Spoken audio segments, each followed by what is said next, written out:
ਗਏ, ਲਗਭਗ ਸਭ ਜੁਆਇਨ ਹੋ ਗਏ। ਆਪਾਂ ਸਟਾਰਟ ਕਰਦੇ ਆਂਗੇ ਅੱਜ। ਇੱਕ ਤਾਂ ਟਾਈਮ ਦੇ ਵਿੱਚ ਸਭ ਨੂੰ ਪ੍ਰੋਬਲਮ ਆ ਰਹੀ ਹੈ ਕਿ ਟਾਈਮ ਕੱਢਣ ਦੇ ਵਿੱਚ, ਹਨਾ, ਵੀ ਕਿਸੇ ਵੇਵ ਦਾ ਟਾਈਮ ਕਿਵੇਂ ਕੱਢੀਦਾ ਹੁੰਦਾ। ਜਿਹੜਾ ਹੁਣ ਤੁਸੀਂ ਜਿਵੇਂ ਕੁਐਸਚਨ ਭੇਜਿਆ ਸੀਗਾ, ਉਹ ਕੁਐਸਚਨ ਮੈਂ ਲਿਖ ਲੈਣਾ ਗਾ। ਪੇਪਰ ਦੇ ਵਿੱਚ ਵੀ ਪਾਇਆ ਹੋਇਆ ਸੀਗਾ ਇੱਕ ਉਹੋ ਜਿਹਾ ਕੁਐਸਚਨ। ਪੇਪਰ ਵਾਲਾ ਹੀ ਆ ਜੀ। ਪੇਪਰ ਵਾਲਾ ਹੀ ਹੈਗਾ, ਇੰਪੋਰਟੈਂਟ ਕੁਐਸਚਨ ਸੀਗਾ ਇਹ, ਤਾਂ ਕਰਕੇ ਪਾਇਆ ਸੀਗਾ। I = 100 sine 200 pi T. ਜੇ ਤੁਹਾਨੂੰ ਇਹ ਨਹੀਂ ਪਤਾ ਲੱਗਿਆ, ਮੇਰੇ ਹਿਸਾਬ ਨਾਲ ਹਜੇ ਤੁਸੀਂ ਮਤਲਬ ਏਸੀ ਨੂੰ ਹਜੇ ਚੰਗੀ ਤਰ੍ਹਾਂ ਪੜ੍ਹੇ ਹੀ ਨਹੀਂ ਹੈਗਾ। ਪਤਾ ਜੇ ਕੁਐਸਚਨ ਤੁਹਾਤੋਂ ਨਹੀਂ ਹੋਇਆ ਹੈਗਾ, ਤੇਰਾ ਮਤਲਬ ਇਹ ਹੈ ਵੀ ਏਸੀ ਨੂੰ ਜਿਵੇਂ ਇੱਕ ਹੁੰਦਾ ਨਾ ਵੀ ਇੱਕ ਤਾਂ ਬੋਝ ਲੈ ਕੇ ਪੜ੍ਹਨਾ, ਇੱਕ ਕਨਸੈਪਟ ਨਾਲ ਪੜ੍ਹਨਾ। ਵੀ ਕਨਸੈਪਟ ਨਾਲ ਨਹੀਂ ਤੁਸੀਂ ਪੜ੍ਹੇ ਹੋਏ ਹੈਗੇ, ਏਸੀ ਉਦਾਂ ਹੀ ਉੱਪਰੋਂ ਕੀਤਾ ਹੋਇਆ। ਇਹਦਾ ਮਤਲਬ ਤਾਂ ਇਹ ਹੈ ਵੀ ਰੱਟੇ ਮਾਰ ਕੇ ਕਰ ਰਹੇ ਹੋਗੇ, ਇਹੀ ਮਤਲਬ ਹੈਗਾ।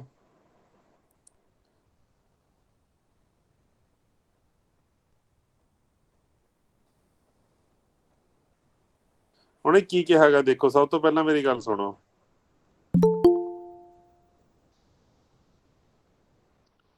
ਉਹਨੇ ਸਭ ਤੋਂ ਪਹਿਲਾਂ ਕੀ ਕਿਹਾ ਹੈਗਾ ਸਾਨੂੰ ਵੀ ਆਹ ਇੱਕ ਇਹ ਤੋਂ ਰਾਜੇ ਤੁਹਾਨੂੰ ਕੀ ਇਨਫੋਰਮੇਸ਼ਨ ਮਿਲਦੀ ਹੈਗੀ। ਜਿਹੜੀ ਆਹ ਤੁਹਾਡੇ ਕੋਲ ਇੱਕ ਇਕੁਏਸ਼ਨ ਲਿਖੀ ਹੋਈ ਹੈਗੀ, ਇਸ ਇਕੁਏਸ਼ਨ ਤੋਂ ਇਨਫੋਰਮੇਸ਼ਨ ਕੀ ਮਿਲਦੀ ਆ? ਇਹ ਤੋਂ ਇਹ ਇਨਫੋਰਮੇਸ਼ਨ ਮਿਲਦੀ ਹੈਗੀ ਵੀ ਸਾਡੇ ਕੋਲੇ ਸਪੋਜ਼ ਕਰੋ ਇੱਕ ਵੇਵ ਹੈਗੀ, ਇੱਕ ਤਾਂ ਉਹਦਾ ਮੈਗਨੀਟਿਊਡ ਪਤਾ ਲੱਗੂਗਾ ਸਾਨੂੰ ਵੀ ਮੈਕਸਿਮਮ ਵੈਲਿਊ ਕਿੱਥੇ ਜਾਂਦੀ ਹੈ, ਮੈਕਸਿਮਮ ਵੈਲਿਊ ਉਹਦੀ ਹੈ ਕਿੰਨੀ। ਉਹਦੀ ਮੈਕਸਿਮਮ ਵੈਲਿਊ ਕਿੰਨੀ ਹੈਗੀ? 100 ਆ ਗਈ ਸਾਈਨ ਵੇਵ ਦੀ। ਇਸ ਵੇਵ ਦੀ ਜਿਹੜੀ ਮੈਕਸਿਮਮ ਵੈਲਿਊ ਹੈਗੀ ਉਹ ਸਾਡੀ ਕਿੰਨੀ ਹੈਗੀ? ਉਹ 100 ਵੋਲਟ ਹੈਗੀ। ਇੱਕ ਗੱਲ ਤਾਂ ਇਹ ਪਤਾ ਲੱਗਦੀ ਹੈਗੀ ਸਾਨੂੰ ਇੱਥੋਂ।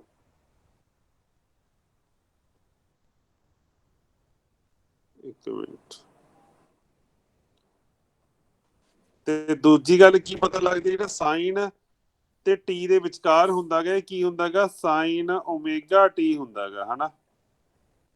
ਜਦੋਂ ਤੁਹਾਨੂੰ ਕਦੇ ਵੀ ਪੁੱਛੂਗਾ ਉਹ ਆਹ ਜਿਹੜੀ ਵੇਵ ਆ ਗਈ ਸਾਡੀ, ਉਹਨੇ ਕੀ ਪੁੱਛਿਆ ਗਾ? ਕਹਿੰਦਾ ਕਿੰਨਾ ਟਾਈਮ ਲਊਗੀ ਵੇਵ 0 ਤੋਂ ਪੀਕ ਵੈਲਿਊ ਦੇ ਆਉਣ ਲਈ। ਇਹਦਾ ਮਤਲਬ ਕੀ ਹੈਗਾ? ਜੇ ਮੈਂ ਇੱਥੇ ਪੁਆਇੰਟ ਲਗਾਵਾਂ, A point, B point, C, D ਤੇ E, ਕੀ ਪੁੱਛਿਆ ਹੋਇਆ ਉਹਨੇ? ਕਿਹੜਾ ਟਾਈਮ ਪੀਰੀਅਡ ਪੁੱਛਿਆ ਹੋਇਆ? ਐਕਸ ਐਕਸਿਸ ਦੇ ਉੱਪਰ ਟਾਈਮ ਪੀਰੀਅਡ ਹੁੰਦਾ ਨਾ, ਕਿਹੜਾ ਟਾਈਮ ਪੀਰੀਅਡ ਪੁੱਛਿਆ ਹੋਇਆ ਹੈਗਾ ਉਹਨੇ?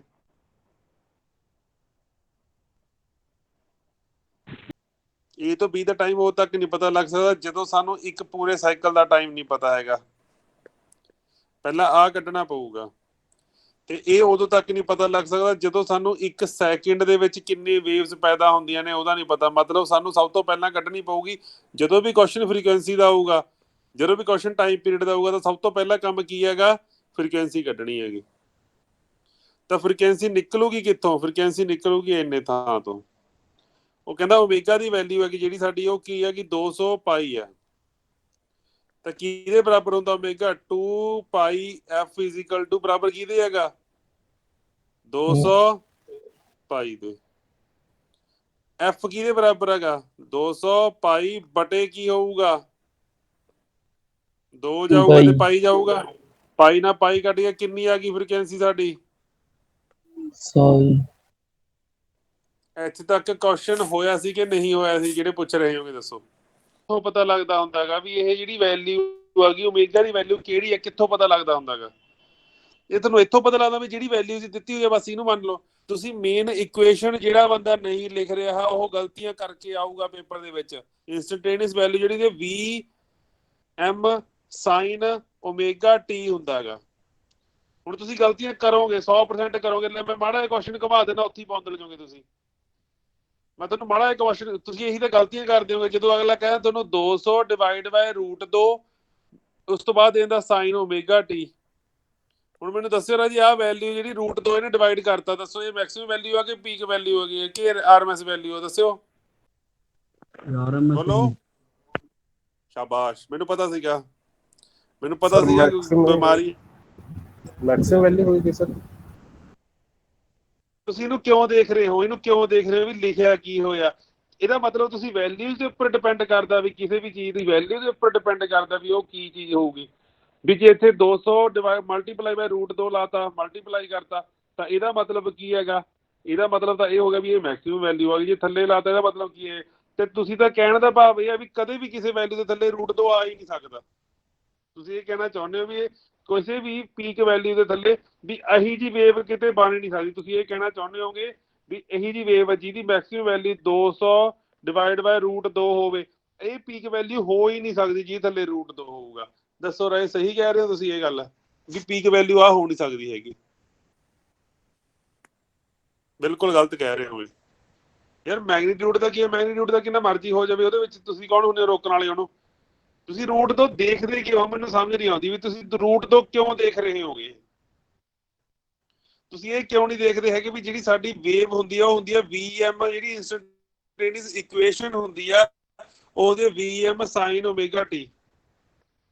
ਸਾਈਨ ਤੋਂ ਪਹਿਲਾਂ ਜੋ ਵੀ ਪਿਆ ਹੈਗਾ ਉਹ ਕੀ ਹੋਊਗੀ?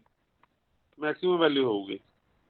ਤੇ ਸਾਈਨ ਤੇ ਤੁਸੀਂ ਪਤਾ ਕੀ ਹੈ ਰੌਲਾ? ਇਹੀ ਹੈ ਵੀ ਤੁਸੀਂ ਸ਼ਬਦਾਂ ਤੇ ਨਹੀਂ ਜਾਂਦੇ। ਮੈਂ ਹਮੇਸ਼ਾ, ਜਦੋਂ ਮੈਨੂੰ ਖੁਦ ਯਾਦ ਆ ਜਦੋਂ ਮੈਂ ਪੜ੍ਹਾਇਆ ਸੀਗਾ, ਮੈਂ ਇਹੀ ਚੀਜ਼ ਦੱਸੀ ਸੀ ਵੀ ਓਮੇਗਾ ਤੁਹਾਨੂੰ ਕੀ ਪਤਾ ਲੱਗੂ ਫ੍ਰੀਕੁਐਂਸੀ ਕਿੱਥੋਂ ਕੱਢਣੀ ਆ। ਤੁਹਾਨੂੰ ਮੈਂ ਇਹੀ ਕਿਹਾ ਸੀ ਵੀ ਆਹ ਦੋਨਾਂ ਦੇ ਵਿਚਕਾਰ ਜਿਹੜੀ ਲੁਕੀ ਹੋਈ ਚੀਜ਼ ਹੋਵੇਗੀ ਉਹ ਓਮੇਗਾ ਹੋਵੇਗਾ। ਤੁਸੀਂ ਆਪਦੇ ਵੱਲੋਂ ਇਹਦਾ ਪਾਈ ਛੱਡ ਦਿੰਦੇ ਹੋ, ਘਰੇ ਕੁਛ ਛੱਡ ਦਿੰਦੇ ਹੋ। ਹੁਣ ਚਾਹੇ ਇਹਦੇ ਨਾਲ ਉਹਨੇ ਪਾਈ ਸਾਈਨ ωt ਦੇ ਨਾਲ ਪਾਏ, ਚਾਹੇ ਪਾਈ ਦਿੱਤਾ ਹੋਵੇ, ਚਾਹੇ ਅਲਫਾ ਦਿੱਤਾ ਹੋਵੇ, ਕੁਛ ਮਰਜ਼ੀ ਦਿੱਤਾ ਹੋਵੇ, ਟੀ ਤੋਂ ਪਹਿਲਾਂ ਜੋ ਕੁਛ ਵੀ ਹੈਗਾ ਗਾ ਸਾਈਨ ਤੇ ਟੀ ਦੇ ਵਿਚਕਾਰ ਉਹ ਕੀ ਹੁੰਦਾ ਗਾ? ਓਮੇਗਾ ਹੁੰਦਾ ਗਾ। ਕੁਐਸਚਨ ਤੇ ਵਾਪਸ ਆਉਣੇ ਹੈਗੇ। ਹੁਣ ਆਪਾਂ ਸਾਡੇ ਕੋਲੇ ਫ੍ਰੀਕੁਐਂਸੀ ਆ ਗਈ 100 ਹਰਟਸ। ਹੁਣ ਕੱਢਣਾ ਸੀ ਇਸ ਵੇਵ ਦਾ ਟਾਈਮ ਪੀਰੀਅਡ। ਤਾਂ ਟਾਈਮ ਪੀਰੀਅਡ ਮਤਲਬ ਇੱਕ ਵੇਵ ਦਾ ਟਾਈਮ ਪੀਰੀਅਡ ਕਿੰਨਾ ਦਾ? 1/f, ਮਤਲਬ 1/100 ਹੁੰਦਾ ਨਾ। ਤਾਂ ਇਹ ਤਾਂ ਪੂਰੀ ਕੱਢ ਲਈ ਅਸੀਂ, ਇੰਨਾ 1/100 ਹੈਗਾ। ਤਾਂ ਇਹ ਆਹ ਕੀ ਹੋਊਗਾ? ਆਹ ਇਹਦਾ ਅੱਧ, 1/100 ਦਾ ਅੱਧ ਕਰਨਾ ਆਉਂਦਾ ਤੁਹਾਨੂੰ? ਕਿੰਨਾ ਆਊਗਾ? 2/100। ਹਾਂਜੀ, 1/100 ਦਾ ਅੱਧ ਕਿੰਨਾ ਆਊਗਾ ਰਾਜੇ? 1/200 ਜੀ। 1/200 ਹੋਊਗਾ ਰਾਜੇ। ਇਸ ਤੋਂ ਵੀ ਵੈਲਿਊ ਛੋਟੀ ਬਣਨੀ ਚਾਹੀਦੀ ਹੈਗੀ। 1/200 ਹੋਊਗਾ। ਤੇਰਾ ਮਤਲਬ ਜਿਹੜੀ ਸਾਡੀ ਆਹ ਵੈਲਿਊ ਆਈ ਹੈਗੀ, ਜਿਹੜੀ ਸਾਡੀ ਆਹ ਵੈਲਿਊ ਆ ਗਈ ਇੰਨੀ ਕਾ, ਇਹਦਾ ਅੱਧ ਜਿਹੜਾ ਅਸੀਂ ਕਹਿ ਰਹੇ ਸੀਗੇ, ਆ ਪੂਰੀ ਤਾਂ ਪਤਾ ਲੱਗ ਗਈ ਨਾ ਕਿੰਨੀ ਹੈਗੀ। ਹੁਣ ਇਹਦਾ ਜਿਹੜਾ ਅੱਧ ਹੈਗਾ ਉਹ ਕਿੰਨਾ ਗਾ? 1/200। ਪਰ ਕੀ ਉਹਨੇ ਇਹ ਪੁੱਛਿਆ ਵੀ ਪੂਰੀ ਵੇਵ ਕਿੰਨੇ ਚ ਕੰਪਲੀਟ ਹੋਈ ਆ? ਹਾਫ? ਨਹੀਂ, ਇਹ ਤਾਂ ਪੁੱਛਿਆ ਹੀ ਨਹੀਂ ਹੈਗਾ ਉਹਨੇ। ਹਜੇ ਉਹਨੇ ਆਹ ਪੁੱਛਿਆ, ਉਹਨੇ ਹਜੇ ਅੱਧ ਪੁੱਛਿਆ ਇਹਦਾ, ਹੋਰ ਇਹਦਾ ਇੱਥੋਂ ਹੀ ਪੁੱਛਿਆ ਉਹਨੇ। ਤਾਂ ਇਹਦਾ ਵੀ ਅੱਧ ਕਿੰਨਾ? 1/400।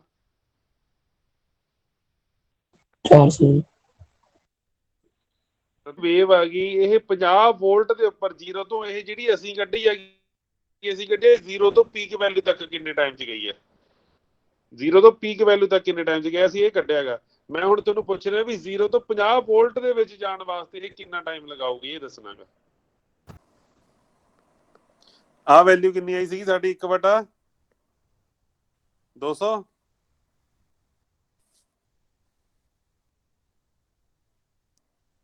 ਇੱਥੇ ਕਿੰਨਾ ਡਿਗਰੀ ਆ? 90 ਡਿਗਰੀ।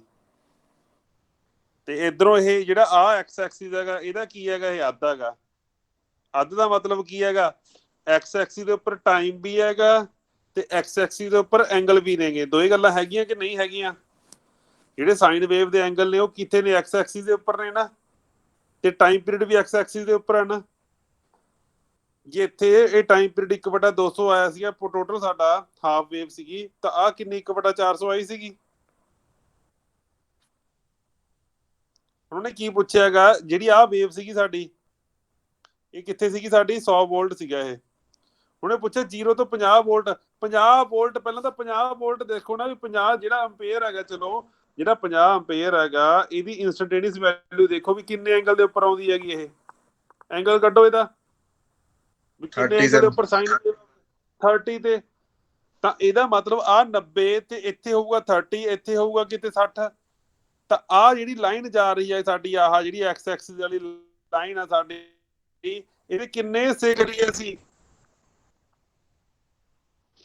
ਤਿੰਨੇ ਹਿੱਸੇ ਨਹੀਂ ਹੋਣਗੇ। ਇੱਥੇ 30 ਹੋਊਗਾ, ਇੱਥੇ 60 ਹੋਊਗਾ ਤੇ ਇੱਥੇ 90 ਨਹੀਂ ਹੋਊਗਾ। ਇਹਦਾ ਕਿੰਨੇ ਹਿੱਸਿਆਂ ਦੇ ਵਿੱਚ ਇਹਦਾ ਕਿੰਨਾ ਹਿੱਸਾ ਕਰਨਾ ਪਊਗਾ? ਤੀਜਾ ਹਿੱਸਾ ਕਰਨਾ ਪਊ ਇਹਦਾ। ਇੱਥੇ ਤੀਜਾ ਹਿੱਸਾ ਨਹੀਂ ਹੈਗਾ ਇਹਦਾ। ਆ ਪੂਰੇ ਆ ਜਿਹੜਾ ਆਹ ਟਾਈਮ ਪੀਰੀਅਡ ਹੈਗਾ ਇਹਦਾ 1/3 ਹਿੱਸਾ ਨਹੀਂ ਹੈਗਾ। ਆ ਦੱਸਿਓ ਬੱਚੇ ਮੈਨੂੰ ਆ 30 ਐਂਗਲ ਤੇ 1/3 ਤੀਜੇ ਹਿੱਸੇ ਦਾ ਮਤਲਬ ਕੀ ਹੈਗਾ? 1/400 ਦਾ ਤੀਜਾ ਹਿੱਸਾ ਮਤਲਬ ਕੀ ਹੈਗਾ? ਜਿਹੜਾ ਵਿਕਾਸ ਨੇ ਬੋਲਿਆ ਸੀਗਾ 1/1200 ਸੈਕਿੰਡ।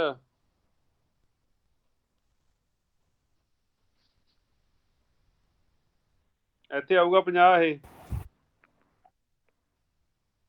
ਇੱਕ ਤਾਂ ਵੋਲਟ ਤੇ ਐਂਪੀਅਰ ਦੇ ਵਿੱਚ ਨਾ ਕਨਫਿਊਜ਼ ਹੋਇਆ ਕਰੋ। ਮਿੰਟ ਤਾਂ ਅਸੀਂ ਸਾਈਨ ਵੇਵ ਪੜ੍ਹ ਰਹੇ ਹਾਂ ਅਸੀਂ, ਕਿਹੜਾ ਇੱਥੇ ਸਾਨੂੰ ਕਿਹੜਾ ਕੋਈ ਕੁਐਸਚਨ ਦਿੱਤਾ ਵੋਲਟੇਜ ਤੇ ਕਰੰਟ ਦੀ ਗੱਲ ਹੋ ਰਹੀ ਹੈ? ਕੋਈ ਲੱਗਿਆ ਕੁਛ ਪਤਾ?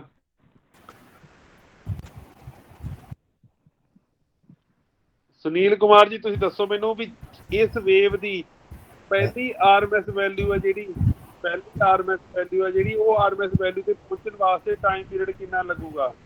ਉਹ 60 ਡਿਗਰੀ ਤੇ ਹੁੰਦੀ ਹੈ ਸਰ ਆਰਐਮਐਸ ਵੈਲਿਊ ਜਿਹੜੀ 0.866 ਹੁੰਦੀ ਹੈ। ਦੇਖ ਲਓ ਦੇਖ ਲਓ ਦੇਖ ਲਓ ਦੇਖ ਲਓ ਆਰਐਮਐਸ ਵੈਲਿਊ।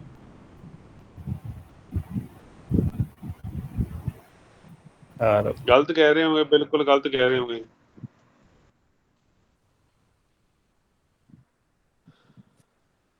ਆਰਐਮਐਸ ਵੈਲਿਊ ਕਿੰਨੀ ਹੁੰਦੀ ਹੈ? 0.707 ਨਹੀਂ ਹੁੰਦੀ ਹੈ ਪਰਸੈਂਟ ਦੀ? ਹਾਂਜੀ ਸਰ 0.707 ਹੁੰਦੀ ਹੈ ਸਰ। ਹਾਂਜੀ ਸੌਰੀ ਸਰ। ਤੇ ਕਿੰਨੇ ਐਂਗਲ ਦੇ ਉੱਪਰ ਹੁੰਦੀ ਹੈਗੀ ਇਹ? 45 ਤੇ ਸਰ। 45 ਤੇ ਹੁੰਦੀ ਹੈਗੀ। ਹਾਂਜੀ ਸਰ ਉਹ 60 ਤੇ 90 ਦਾ 45 ਕੀ ਆ? 45 ਕੀ ਆ? 90 ਦਾ ਅੱਧਾ ਇੱਥੇ ਹੈਗਾ। ਇਹਦਾ ਮਤਲਬ ਆ ਇਹਦਾ ਅੱਧਾ ਹੈਗਾ। ਇਹਦਾ ਅੱਧ ਮਤਲਬ ਆ ਇੱਥੇ ਕਿੰਨਾ ਸੀਗਾ? 1/400। 1/400 ਦਾ ਅੱਧ ਕਰ ਲਓ ਤਾਂ 1/800 ਟਾਈਮ ਪੀਰੀਅਡ ਦੇ ਉੱਪਰ 1/800 ਸੈਕਿੰਡ ਦੇ ਉੱਪਰ 1/800 ਸੈਕਿੰਡ ਦੇ ਉੱਪਰ ਸਾਡੀ ਵੇਵ ਦਾ ਫਸਟ ਆਰਐਮਐਸ ਵੈਲਿਊ ਪੈਦਾ ਹੋਊ। ਫਸਟ ਆਰਐਮਐਸ ਵੈਲਿਊ ਆਊਗੀ ਤੇ 1/1200 ਦੇ ਉੱਪਰ ਆਈ ਸੀਗੀ। ਤੀਜਾ ਹਿੱਸਾ ਸੀਗਾ 400 ਤੇ 1/1200 ਦੇ ਉੱਪਰ ਕੀ ਆਈ ਸੀਗੀ? 50% ਵੈਲਿਊ ਸੀਗੀ। ਤੇ ਪੀਕ ਵੈਲਿਊ ਕਿੱਥੇ ਆਈ ਸੀਗੀ ਸਾਡੀ? 1/200 ਸੈਕਿੰਡ ਦੇ ਵਿੱਚ ਪੀਕ ਵੈਲਿਊ ਬਣੀ ਸੀਗੀ। ਨਹੀਂ 400 ਦੇ ਵਿੱਚ, ਹਨਾ?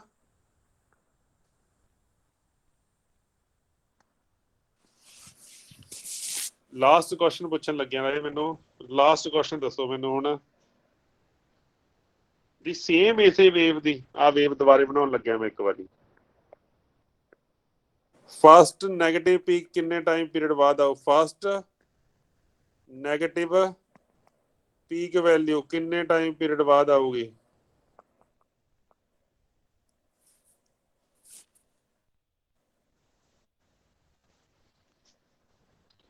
ਫਸਟ ਨੈਗੇਟਿਵ ਪੀਕ ਵੈਲਿਊ ਸਾਰਾ ਕੁਝ ਉਹੀ ਹੈਗਾ। ਇਹਦੀ ਫ੍ਰੀਕੁਐਂਸੀ ਹੈਗੀ ਉਹ ਸਾਡੀ ਕਿੰਨੀ ਹੈਗੀ? 100 ਹਰਟਜ਼ ਤੇ ਹੈਗੀ। ਦੱਸੋ ਫਿਰ ਹੁਣ।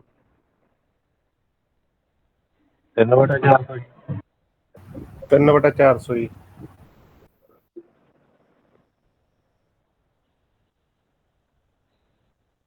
ਤਾਂ ਆਪਾਂ ਕਹਿ ਸਕਦੇ ਹਾਂ ਕਿ ਵੀ ਆ ਕਿੰਨੇ, ਆ ਦੇਖੋ ਆ ਪੂਰੀ ਵੇਵ ਨੂੰ ਆਪਾਂ 4 ਹਿੱਸਿਆਂ 'ਚ ਵੰਡ ਲਿਆ। ਪਹਿਲਾ ਹਿੱਸਾ, ਦੂਜਾ ਹਿੱਸਾ, ਤੀਜਾ ਹਿੱਸਾ, 4 ਹਿੱਸੇ, ਚੌਥਾ ਹਿੱਸਾ। ਤਾਂ ਟੋਟਲ ਇਹ ਵੇਵ ਹੈ ਕਿੰਨੀ ਹੈਗੀ? 1/100 ਆ ਗਈ ਇਹ। ਆਹ ਟਾਈਮ ਪੀਰੀਅਡ ਆ ਪੂਰੀ ਵੇਵ ਦਾ। ਤੇ ਇਹਦੇ ਹਿੱਸੇ ਕਿੰਨੇ ਕਰਨੇ ਹੈਗੇ ਆਪਾਂ? 1 2 ਕਿੰਨੇ ਹੋਣਗੇ ਇਹਦੇ ਹਿੱਸੇ? ਪਹਿਲਾਂ ਤਾਂ 4 ਹਿੱਸੇ ਕਰ ਲਓ। ਪਹਿਲਾਂ ਤਾਂ ਆਪਾਂ ਹਿੱਸੇ ਕਰ ਲਓ ਇਹਦੇ। 1 ਮਿੰਟ ਪਹਿਲਾਂ ਆਪਾਂ ਇਹਦੇ ਹਿੱਸੇ ਕਰਨੇ ਹੈਗੇ। ਆਪਾਂ ਕਿੰਨੇ ਤੇ ਕੱਢਣੀ ਆ? ਪੀਕ ਤੇ ਕੱਢਣੀ ਆ। ਤਾਂ 4 ਹਿੱਸੇ ਬਹੁਤ ਨੇਗੇ। ਇੱਕ ਹਿੱਸਾ ਹੋ ਗਿਆ A ਪੁਆਇੰਟ, ਦੂਜਾ ਹਿੱਸਾ, ਤੀਜਾ ਹਿੱਸਾ, ਆ ਚੌਥਾ ਹਿੱਸਾ। ਪਹਿਲਾ ਹਿੱਸਾ, ਦੂਜਾ, ਤੀਜਾ, ਚੌਥਾ ਹਿੱਸਾ। ਤਾਂ ਸਾਨੂੰ ਕਿੰਨੇ ਪੁੱਛ ਰਿਹਾ? ਉਹ ਕਿੰਨੇ ਹਿੱਸਿਆਂ ਦੀ ਗੱਲ ਕਰ ਰਿਹਾ ਹੈਗਾ? ਉਹ 3 ਹਿੱਸੇ ਹੈਗੇ ਨਾ। 3 ਹਿੱਸੇ ਮਤਲਬ 3 ਹਿੱਸੇ ਕਿਹਦੇ? ਇੰਨੀ ਕੁ ਵੇਵ ਦੇ। ਤਾਂ 3/1 ਹਿੱਸਾ ਕਿੰਨਾ ਹੈਗਾ? ਇੰਨਾ ਕੁ ਹਿੱਸੇ ਦਾ ਕੀ ਮਤਲਬ ਸੀਗਾ? ਕਿੰਨਾ ਸੀਗਾ ਇਹ? ਆ 1/100 ਸੀਗਾ, ਆ 1/200 ਸੀਗਾ, 1/400 ਸੀਗਾ। 1/400 ਆਊਗਾ ਕਿ ਨਹੀਂ ਆਊਗਾ? ਦੱਸੋ।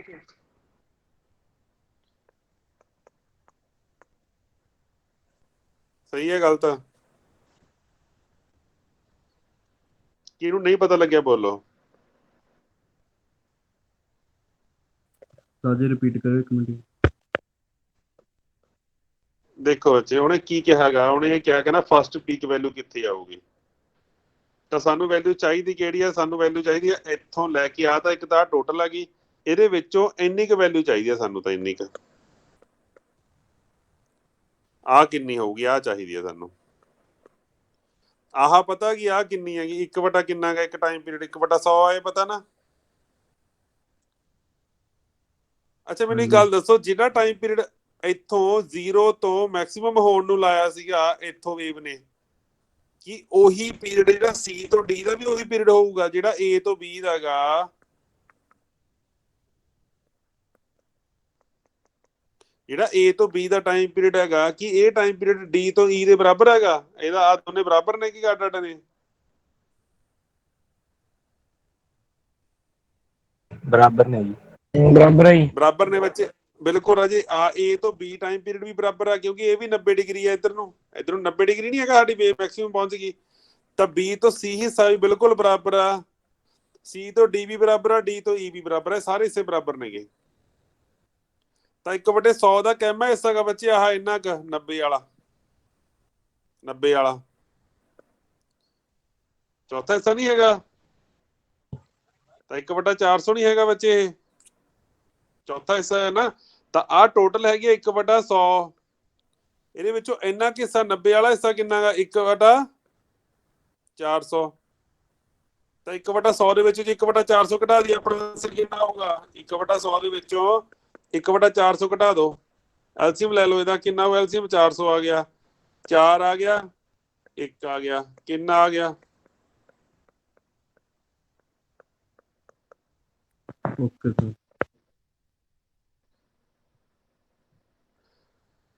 ਖੇਡਣਾ ਸਿੱਖੋ ਯਾਰ ਇਹਨਾਂ ਨਾਲ।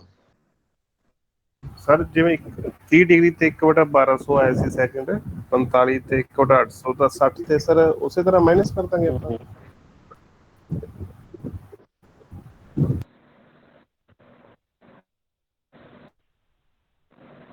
ਬੱਚੇ ਇੱਕ, ਹਾਂ ਬਿਲਕੁਲ, ਆਪਾਂ ਨੂੰ ਕੀ ਜੇ ਆਪਾਂ 60 ਤੇ ਕੱਢਣਾਗਾ ਤਾਂ ਤੁਸੀਂ ਸਿੱਧਾ ਕੱਢ ਲਓ ਯਾਰ ਮੇਰਾ। ਆਪਾਂ ਨੂੰ ਆਹ ਨਾ ਜਿਹੜਾ ਆਹ ਐਂਗਲ ਹੈਗਾ, ਸਾਨੂੰ ਆਹ ਐਂਗਲ ਪਤਾ, ਆਹ ਐਂਗਲ ਕਿੰਨਾ ਗਾ, ਦੇਖਿਓ ਆਹ ਐਂਗਲ ਪਤਾ ਸਾਨੂੰ ਕਿੰਨਾ ਗਾ, ਜਿਹੜੀ ਲਾਈਨ ਮਾਰੀ ਇਹ ਐਂਗਲ ਪਤਾ ਸਾਨੂੰ ਕਿੰਨਾ ਗਾ? ਹਾਂਜੀ 360 ਦੀ ਇਹ ਹੈਗਾ 360 ਹੈਗਾ। ਤਾਂ 360 ਦਾ ਐਂਗਲ ਕਿਹਦੇ ਬਰਾਬਰ ਹੈਗਾ? 1/100 ਦੇ। ਉਹਨੇ ਕਿੰਨਾ ਪੁੱਛਿਆ? ਤਾਂ ਮਤਲਬ ਕੀ ਹੈਗਾ? 60 ਪੁੱਛਿਆ ਹੈਗਾ, ਕਿਹਦਾ? 360 ਦਾ। ਮਤਲਬ ਕੀ ਹੈਗਾ? 1/6 ਕਰਨਾ ਅਸੀਂ। ਤਾਂ 1/6 ਮਤਲਬ ਜੇ ਉਹਨੇ 60 ਪੁੱਛਿਆ ਤਾਂ 6 ਕਿਉਂ ਸੀ ਕਿ 36 ਹੁੰਦਾ ਨਾ। ਤਾਂ 1/ ਕਿੰਨਾ? 1/ ਇਹਨੂੰ ਗੁਣਾ ਕਰਨਾ ਰਾਜੇ, 1/600 ਆਊਗਾ। ਸਹੀ ਹੈਗਾ ਇਹ? ਦੇਖਿਓ ਹਾਂਜੀ ਸਰ ਮੈਂ 1/600 ਹੀ ਕੱਢਿਆ ਸੀ। ਠੀਕ ਹੈ ਜੀ। ਇੱਕ ਆਪਣੇ ਕੋਲੇ ਸਭ ਤੋਂ ਪਹਿਲਾਂ ਆਪਾਂ ਸੀਰੀਜ਼ ਸਰਕਟ ਬਾਰੇ ਦੇਖਦੇ ਹਾਂਗੇ। Series RLC circuit. ਸੀਰੀਜ਼ ਦੇ ਵਿੱਚ ਇੱਕ ਰੈਜ਼ਿਸਟੈਂਸ ਲੱਗੀ ਹੋਈ ਹੈਗੀ ਸਾਡੀ, ਇੱਕ ਇੰਡਕਟਰ ਲੱਗਿਆ ਹੋਇਆ ਹੈਗਾ ਤੇ ਇੱਕ ਲੱਗਿਆ ਹੋਇਆ ਕਪੈਸਿਟਰ। ਹੇਠਲੇ ਪਾਸੇ ਕੋਈ ਨਾ ਕੋਈ ਲੱਗੀ ਹੋਈ ਹੈਗੀ ਵੋਲਟੇਜ, ਤੇ ਹੇਠਲੇ ਪਾਸੇ ਇੱਥੇ ਵੋਲਟੇਜ ਹੈਗੀ ਇੱਕ ਇੱਥੇ ਹੈਗੀ ਆ ਫ੍ਰੀਕੁਐਂਸੀ। ਇੱਥੇ ਰੈਜ਼ਿਸਟੈਂਸ ਦੀ ਕੋਈ ਨਾ ਕੋਈ ਵੈਲਿਊ ਆ ਗਈ, ਮੰਨ ਲਓ ਇਹ ਹੈਗੀ 2 ਓਮ, ਇਹ ਹੈਗੀ 3 ਓਮ, ਇਹ ਹੈਗੀ 4 ਓਮ।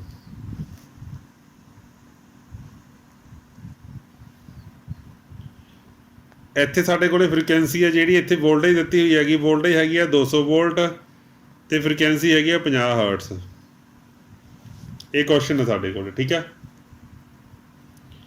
ਧਿਆਨ ਨਾਲ ਸੋਚ ਕੇ ਬੋਲਿਓ ਕਿ ਸਪੋਜ਼ ਕਰੋ ਮੇਰੇ ਕੋਲੇ ਜਿਹੜਾ ਆਹ ਵੋਲਟੇਜ ਸੋਰਸ ਲੱਗਿਆ ਹੋਇਆ ਗਾ, ਮੈਂ ਇਸ ਫ੍ਰੀਕੁਐਂਸੀ ਨੂੰ ਕੋਈ ਵੀ ਇੱਕ ਵੇਰੀਏਬਲ ਫ੍ਰੀਕੁਐਂਸੀ ਡਰਾਈਵ ਲਗਾ ਕੇ ਜੇ ਮੈਂ ਇਹਨੂੰ ਵਧਾਉਣਾ ਸ਼ੁਰੂ ਕਰਾਂ ਤਾਂ ਕੀ ਹੋਊਗਾ? ਰੈਜ਼ਿਸਟੈਂਸ ਕੀ ਹੋਊਗੀ? ਵਧੂਗੀ ਘਟੂਗੀ? ਫ੍ਰੀਕੁਐਂਸੀ ਦੇ ਵਧਾਉਣ ਦੇ ਨਾਲ ਰੈਜ਼ਿਸਟੈਂਸ ਕੀ ਹੋਊਗੀ ਬੱਚੇ? ਸੇਮ ਰਹੂਗੀ ਜੀ। ਸੇਮ ਰਹੂ, ਯਾਦ ਰੱਖਣਾ, ਸੇਮ ਰਹੂਗੀ। ਤੁਹਾਨੂੰ ਯਾਦ ਹੈ ਜਦੋਂ ਪਾਵਰ ਸਿਸਟਮ ਦੇ ਵਿੱਚ ਸੇਮ ਕੁਐਸਚਨ ਪੁੱਛਿਆ ਸੀਗਾ ਅਸੀਂ, ਫ੍ਰੀਕੁਐਂਸੀ ਦੇ ਵਧਾਉਣ ਨਾਲ ਰੈਜ਼ਿਸਟੈਂਸ ਕੀ ਹੁੰਦੀ ਹੈਗੀ ਟਰਾਂਸਮਿਸ਼ਨ ਲਾਈਨ ਦੀ? ਕੀ ਕਿਹਾ ਸੀਗਾ ਅਸੀਂ?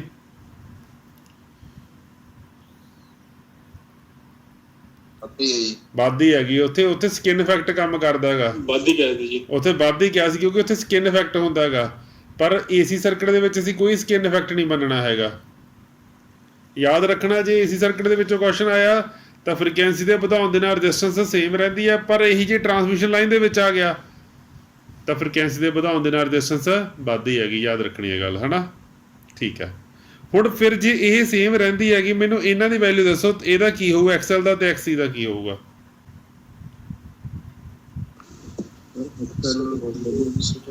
ਐਕਸਐਲ ਜਿਹੜਾ ਹੁੰਦਾ ਸਾਡਾ, ਐਕਸਐਲ ਦੀ ਜਿਹੜੀ ਵੈਲਿਊ ਹੁੰਦੀ ਹੈਗੀ ਸਾਡੀ, ਉਹ ਹੁੰਦੀ ਹੈ 2πfl। ਤਾਂ ਜਿਹੜਾ ਇਹ 3 ਓਮ ਬਣਿਆ ਹੈਗਾ, ਇਹ 3 ਓਮ ਇੱਥੇ ਬਣਿਆ ਹੋਇਆ ਹੈਗਾ, ਇਹਦੇ ਵਿੱਚ ਕੋਈ ਵੈਲਿਊ 2 ਦੀ ਹੋਊਗੀ, ਪਾਈ ਵੀ ਗੁਣਾ ਹੋਇਆ ਹੋਇਆ ਹੈਗਾ, ਐਫ ਵੀ ਗੁਣਾ ਹੋਇਆ ਹੋਇਆ ਹੈਗਾ ਤੇ ਐਲ ਵੀ ਗੁਣਾ ਹੋਈ ਹੋਈ ਹੈ। ਤਾਂ ਜਦੋਂ ਆਪਾਂ ਫ੍ਰੀਕੁਐਂਸੀ ਦੀ ਵੈਲਿਊ ਵਧਾਵਾਂਗੇ ਤਾਂ ਫ੍ਰੀਕੁਐਂਸੀ ਦੀ ਵੈਲਿਊ ਵਧਾਉਣ ਦੇ ਨਾਲ ਕੀ ਹੋਊਗਾ? 3 ਤੋਂ ਕਿੰਨਾ ਹੋ ਜਾਊਗਾ ਰਾਜੇ?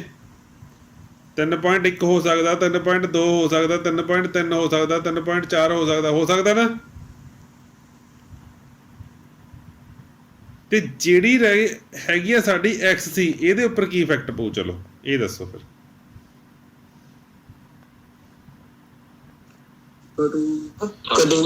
ਘਟੂਗੀ ਜੀ 1/2πfc। ਜਦੋਂ ਜਦੋਂ ਫ੍ਰੀਕੁਐਂਸੀ ਵਧੀ ਜਾਊਗੀ ਤਾਂ ਐਕਸੀ ਦੀ ਵੈਲਿਊ ਘਟੀ ਜਾਊਗੀ। ਹੁਣ 3 ਵੱਧ ਰਿਹਾ ਹੈਗਾ, 3.1 ਹੋ ਰਿਹਾ, 3.2 ਹੋ ਰਿਹਾ, ਤੇ 4 ਆ ਜਿਹੜਾ ਉਹ ਘਟ ਰਿਹਾ ਹੈਗਾ, ਉਹ 4 ਇਹ 3.9 ਹੋ ਰਿਹਾ, 3.8 ਹੋ ਰਿਹਾ, ਆ 3.3 ਹੋਇਆ, ਆ 3.7 ਹੋਇਆ, 3.4 ਹੋਇਆ, 3. ਕਿੰਨਾ ਹੋਇਆ? 6 ਹੋਇਆ, ਤਾਂ 3.5 ਹੋਇਆ, ਆ ਵੀ 3.5। ਤਾਂ ਕੋਈ ਇਹੋ ਜਿਹਾ ਟਾਈਮ ਆਊਗਾ ਨਾ ਜਿੱਥੇ ਜਾ ਕੇ ਸਾਡੀ ਆਹ ਵੱਧਦੀ ਐਕਸਐਲ ਵੱਧਦੀ ਕਿਹਦੇ ਬਰਾਬਰ ਹੋਊਗੀ? ਘਟਦੀ ਐਕਸੀ ਦੇ। ਤਾਂ ਕੋਈ ਪੁਆਇੰਟ ਤਾਂ ਆਊਗਾ ਨਾ ਇਹੋ ਜਿਹਾ।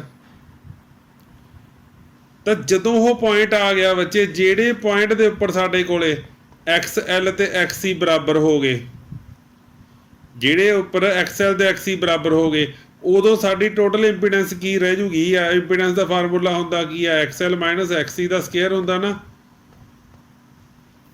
ਜੇ ਆ ਸਾਡਾ ਹੁਣ 0 ਹੋ ਗਿਆ, ਸਾਰੀ ਟਰਮ ਸਾਡੀ 0 ਹੋਈ ਆ ਕਿ ਨਹੀਂ ਹੋਈ? ਪਹਿਲਾਂ ਬੋਲੋ ਜੀ। ਜਦੋਂ 5 ਦੇ ਵਿੱਚੋਂ 5 ਮਾਈਨਸ ਕਰਾਂਗੇ ਤਾਂ 0 ਹੋ ਜੂਗੀ, ਤਾਂ 0 ਦੇ ਸਕੁਅਰ ਦਾ ਕੋਈ ਮੁੱਲ ਹੁੰਦਾ ਹੈਗਾ?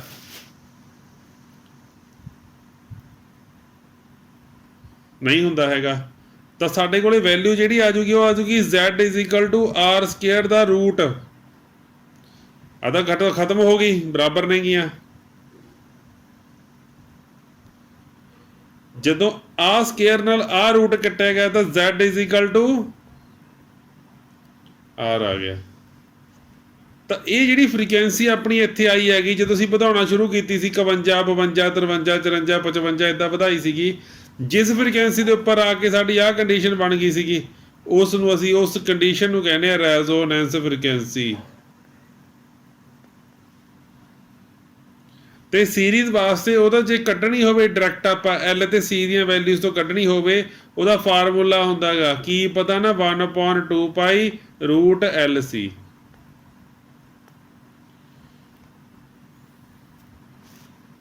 ਤਾਂ ਹੁਣ ਅਸੀਂ ਪਾਵਰ ਫੈਕਟਰ ਜੇ ਆਪਾਂ ਕੱਢਣਾ ਹੋਵੇ, ਪਾਵਰ ਫੈਕਟਰ ਦਾ ਫਾਰਮੂਲਾ ਕੀ ਸੀਗਾ? cos φ ਹੁਣ z ਤਾਂ r ਦੇ ਬਰਾਬਰ ਆ, ਤਾਂ ਜੇ ਉੱਪਰ ਵੀ 2 ਜਾਂ ਹੇਠਾਂ 2 ਭਰੀਏ ਜਾਂ 3/3 ਭਰੀਏ ਤਾਂ ਆਨਸਰ ਕਿੰਨਾ ਆਊਗਾ ਸਾਡਾ? ਤੇਰਾ ਮਤਲਬ ਕੀ ਹੈਗਾ? ਜਦੋਂ ਸਾਡਾ ਸੀਰੀਜ਼ ਸਰਕਟ ਰੈਜ਼ੋਨੈਂਸ ਹੁੰਦਾ ਹੈਗਾ, ਉਸ ਵੇਲੇ ਜਿਹੜਾ ਸਾਡਾ ਪਾਵਰ ਫੈਕਟਰ ਹੈਗਾ, ਉਹ ਪਾਵਰ ਫੈਕਟਰ ਕਿੰਨਾ ਹੁੰਦਾ ਜੀ? ਯੂਨਿਟੀ ਹੁੰਦਾ ਹੈਗਾ। ਇਹ ਗੱਲ ਯਾਦ ਰੱਖਣੀ ਹੈ। ਜੇ ਯੂਨਿਟੀ ਹੁੰਦਾ, ਇਹਦਾ ਮਤਲਬ ਵੋਲਟੇਜ ਤੇ ਕਰੰਟ ਆਪਸ ਦੇ ਵਿੱਚ ਇਨ ਫੇਸ ਹੁੰਦੇ ਨੇਗੇ। ਕਦੋਂ? ਜਦੋਂ ਸਾਡਾ ਸੀਰੀਜ਼ ਸਰਕਟ ਰੈਜ਼ੋਨੈਂਸ ਹੁੰਦਾ ਹੈਗਾ। ਇੰਨੀਆਂ ਗੱਲਾਂ ਪਤਾ ਲੱਗ ਗਈਆਂ ਜੀ? ਇੱਥੇ ਤੱਕ ਪੁੱਛੋ ਯਾਰ, ਕੁਛ ਪੁੱਛਣਾ ਜੇ ਬੋਲੋ। ਅੱਗੇ ਚੱਲਦੇ ਆਂਗੇ ਆਪਾਂ। ਅੱਗੇ ਉਹ ਕੀ ਕਹਿੰਦਾ ਹੈਗਾ? ਕਹਿੰਦਾ ਇਹਦੇ ਆਪਾਂ ਗ੍ਰਾਫ ਨੂੰ ਕਿਵੇਂ ਬਣਾ ਸਕਦੇ ਆਂਗੇ? ਮੰਨ ਲਓ ਅਸੀਂ ਵੈਲਿਊ ਬਣਾਉਣੀ ਹੋਵੇ ਇੱਕ ਗ੍ਰਾਫ ਦੇ ਵਿੱਚ, ਇੱਧਰਲੇ ਪਾਸੇ ਰੱਖਣਾ ਹੋਵੇ ਅਸੀਂ ਫ੍ਰੀਕੁਐਂਸੀ ਨੂੰ, ਤੇ ਇੱਧਰਲੇ ਪਾਸੇ ਰੱਖਣਾ ਹੋਵੇ ਅਸੀਂ ਐਕਸਐਲ ਨੂੰ। ਤਾਂ ਜੇ ਆਪਣੇ ਕੋਲੇ ਫ੍ਰੀਕੁਐਂਸੀ ਦੀ ਵੈਲਿਊ 0 ਆ ਗਈ ਇੱਥੇ, ਤਾਂ ਐਕਸਐਲ ਦੀ ਵੈਲਿਊ ਕੀ ਹੋਊਗੀ? ਬੋਲਿਓ ਜੀ। 0 ਹੋਊਗੀ। ਤੇ ਜੇ ਫ੍ਰੀਕੁਐਂਸੀ ਦੀ ਵੈਲਿਊ ਆਪਾਂ 0.1 ਤੋਂ ਭਰਨੀ ਸ਼ੁਰੂ ਕਰਾਂਗੇ, ਐਕਸਐਲ ਦੀ ਵੈਲਿਊ ਥੋੜੀ ਥੋੜੀ ਵਧਣੀ ਸ਼ੁਰੂ ਹੋਊਗੀ ਨਾ, ਤਾਂ ਇਹ ਇਦਾਂ ਲਾਈਨ ਜਾਂਦੀ ਹੁੰਦੀ ਹੈ ਐਕਸਐਲ ਦੀ line with respect to frequency. ਵੀ ਜਦੋਂ ਜਦੋਂ ਆਪਾਂ ਫ੍ਰੀਕੁਐਂਸੀ ਵਧਾਈ ਜਾਂਦੇ ਐਕਸਐਲ ਸਾਡਾ ਕੀ ਹੁੰਦਾ ਹੈਗਾ, ਵਾਧਾ ਹੁੰਦਾ ਹੈਗਾ। ਤੇ ਜੇ ਆਪਾਂ ਇਧਰਲੇ ਪਾਸੇ ਰੱਖ ਲਈਏ ਫ੍ਰੀਕੁਐਂਸੀ ਨੂੰ ਤੇ ਇਧਰਲੇ ਪਾਸੇ ਰੱਖ ਲਈਏ ਐਕਸ ਸੀ ਨੂੰ, ਤਾਂ ਜਿਸ ਵੇਲੇ ਸਾਡੀ ਫ੍ਰੀਕੁਐਂਸੀ ਹੈ ਜਿਹੜੀ 0 ਹੁੰਦੀ ਹੈ, ਐਕਸ ਸੀ ਦੀ ਵੈਲਿਊ ਕੀ ਹੈ 1/0 ਇਜ਼ ਇਕੁਅਲ ਟੂ, ਇਹਦਾ ਮਤਲਬ ਜਦੋਂ ਸਾਡੀ ਫ੍ਰੀਕੁਐਂਸੀ 0 ਆ ਗਈ, ਸਾਡੀ ਐਫ ਐਕਸ ਸੀ ਕਿੱਥੇ ਆ, ਇੱਥੇ ਆ। ਜਿਉਂ ਜਿਉਂ ਸਾਡੇ ਕੋਲ ਹੇਠਾਂ ਵੈਲਿਊ ਵਧੀ ਜਾਊਗੀ ਤਾਂ ਐਕਸ ਸੀ ਸਾਡੀ ਕੀ ਹੋਈ ਜਾਊਗੀ, ਘਟੀ ਜਾਊਗੀ। ਤਾਂ ਜੇ ਦੋਨੇ ਗ੍ਰਾਫਾਂ ਨੂੰ ਮੈਂ ਇਹਨੂੰ ਇੱਥੇ ਇਕੱਠਾ ਕਰਦਾ, ਇੱਥੇ ਇਕੱਠਾ ਕਰਦਾ, ਤਾਂ ਆਹ ਜਿਹੜਾ ਪੁਆਇੰਟ ਆਇਆ ਸੀਗਾ ਉਹੀ ਪੁਆਇੰਟ ਸੀਗਾ ਜਦੋਂ 3 ਓਮ ਵੱਧਦਾ 4 ਓਮ ਹੋ ਗਿਆ ਸੀਗਾ, ਤੇ 4 ਓਮ ਘਟਦਾ 3.5 ਹੋ ਗਿਆ ਸੀਗਾ। ਜਿਹੜਾ ਆਹ ਪੁਆਇੰਟ ਹੁੰਦਾ ਗਾ, ਇਹ ਪੁਆਇੰਟ ਨੂੰ ਅਸੀਂ ਕਹਿੰਦੇ ਆਂਗੇ ਰੈਜ਼ੋਨੈਂਸ ਫ੍ਰੀਕੁਐਂਸੀ।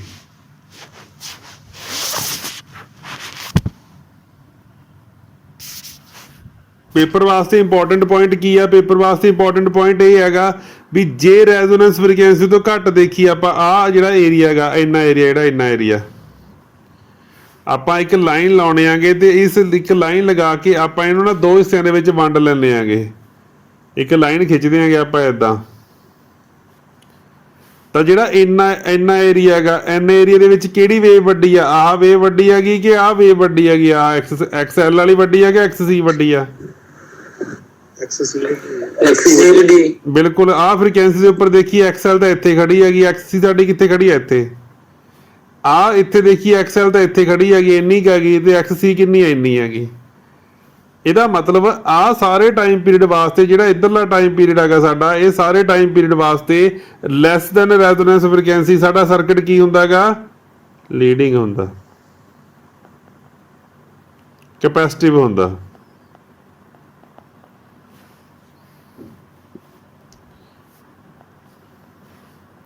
ਤੇ ਇੱਥੇ ਸਰਕਟ ਕੀ ਹੁੰਦਾ ਸਾਡਾ ਰੈਜ਼ੋਨੈਂਸ ਵੇਲੇ, ਰੈਜ਼ਿਸਟਿਵ ਹੁੰਦਾ। ਤੇ ਇਸ ਤੋਂ ਬਾਅਦ ਐਕਸ ਸੀ ਦੀ ਲਾਈਨ ਤਾਂ ਛੋਟੀ ਰਹਿ ਗਈ, ਐਕਸ ਐਲ ਦੀ ਲਾਈਨ ਸਾਡੀ ਵੱਧ ਰਹੀ ਆ। ਤਾਂ ਰੈਜ਼ੋਨੈਂਸ ਤੋਂ ਜੇ ਫ੍ਰੀਕੁਐਂਸੀ ਨੂੰ ਅਸੀਂ ਵਧਾ ਦਈਏ ਤਾਂ ਸਾਡਾ ਸਰਕਟ ਕੀ ਹੁੰਦਾ ਗਾ, ਲੈਗਿੰਗ ਹੁੰਦਾ ਗਾ, ਕਿਉਂਕਿ ਇੱਥੇ ਕੀ ਆ, ਐਕਸ ਐਲ ਵੱਡਾ ਗਾ ਐਕਸ ਸੀ ਤੋਂ।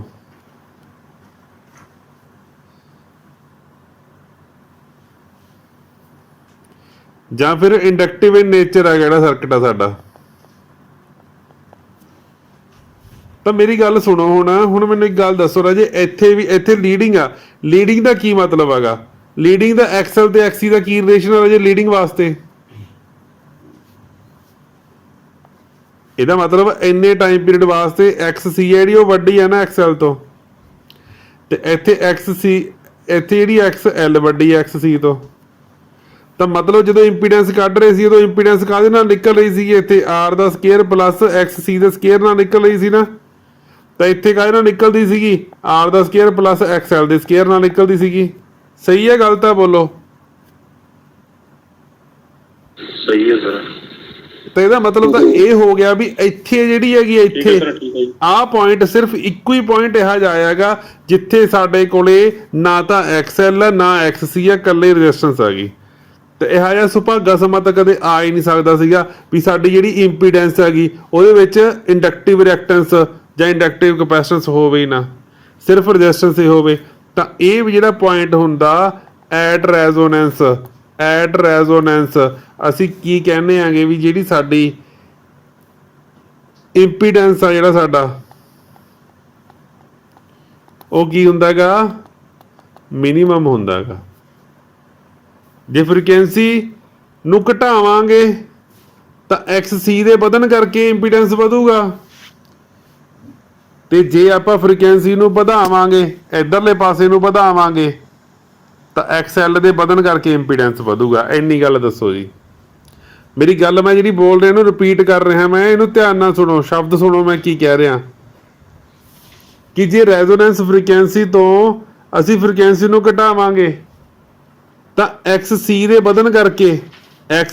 ਵਧਣ ਕਰਕੇ ਸਾਡੇ ਕੋਲ ਇੰਪੀਡੈਂਸ ਵਧੂਗਾ। ਤੇ ਜੇ ਰੈਜ਼ੋਨੈਂਸ ਫ੍ਰੀਕੁਐਂਸੀ ਨੂੰ ਵਧਾਵਾਂਗੇ, ਰੈਜ਼ੋਨੈਂਸ ਫ੍ਰੀਕੁਐਂਸੀ ਤੋਂ ਫ੍ਰੀਕੁਐਂਸੀ ਨੂੰ ਵਧਾਵਾਂਗੇ, ਤਾਂ ਐਕਸ ਐਲ ਦੇ ਵਧਣ ਕਰਕੇ ਸਾਡੇ ਕੋਲ ਇੰਪੀਡੈਂਸ ਵਧੂਗਾ, ਕਿਉਂਕਿ ਉਸ ਵੇਲੇ ਇੰਪੀਡੈਂਸ ਕਾਹਦੇ ਕਰਕੇ ਬਣ ਰਿਹਾ ਹੋਊਗਾ, R square plus X L square. ਇੰਨੀ ਗੱਲ ਕਲੀਅਰ ਹੋ ਗਈ। ਤਾਂ ਇੱਥੋਂ ਸਾਨੂੰ ਕੀ ਪਤਾ ਲੱਗਿਆ ਵੀ ਜੇ ਅਸੀਂ ਇੱਕ ਕਰਵ ਬਣਾਈਏ ਵੀ ਇਧਰਲੇ ਪਾਸੇ ਅਸੀਂ ਲੈ ਲਈਏ ਫ੍ਰੀਕੁਐਂਸੀ ਤੇ ਇਧਰਲੇ ਪਾਸੇ ਲੈ ਲਈਏ ਅਸੀਂ ਇੰਪੀਡੈਂਸ, ਤਾਂ ਰੈਜ਼ੋਨੈਂਸ ਵੇਲੇ ਇੰਪੀਡੈਂਸ ਕੀ ਹੈਗਾ, ਮਿਨੀਮਮ ਆ ਕਿ ਮੈਕਸਿਮਮ ਹੈਗਾ?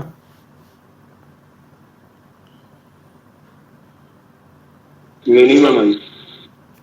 ਤਾਂ ਆਹ ਗ੍ਰਾਫ ਸਾਡਾ ਬਣ ਗਿਆ ਫ੍ਰੀਕੁਐਂਸੀ ਦਾ ਤੇ ਇੰਪੀਡੈਂਸ ਦਾ।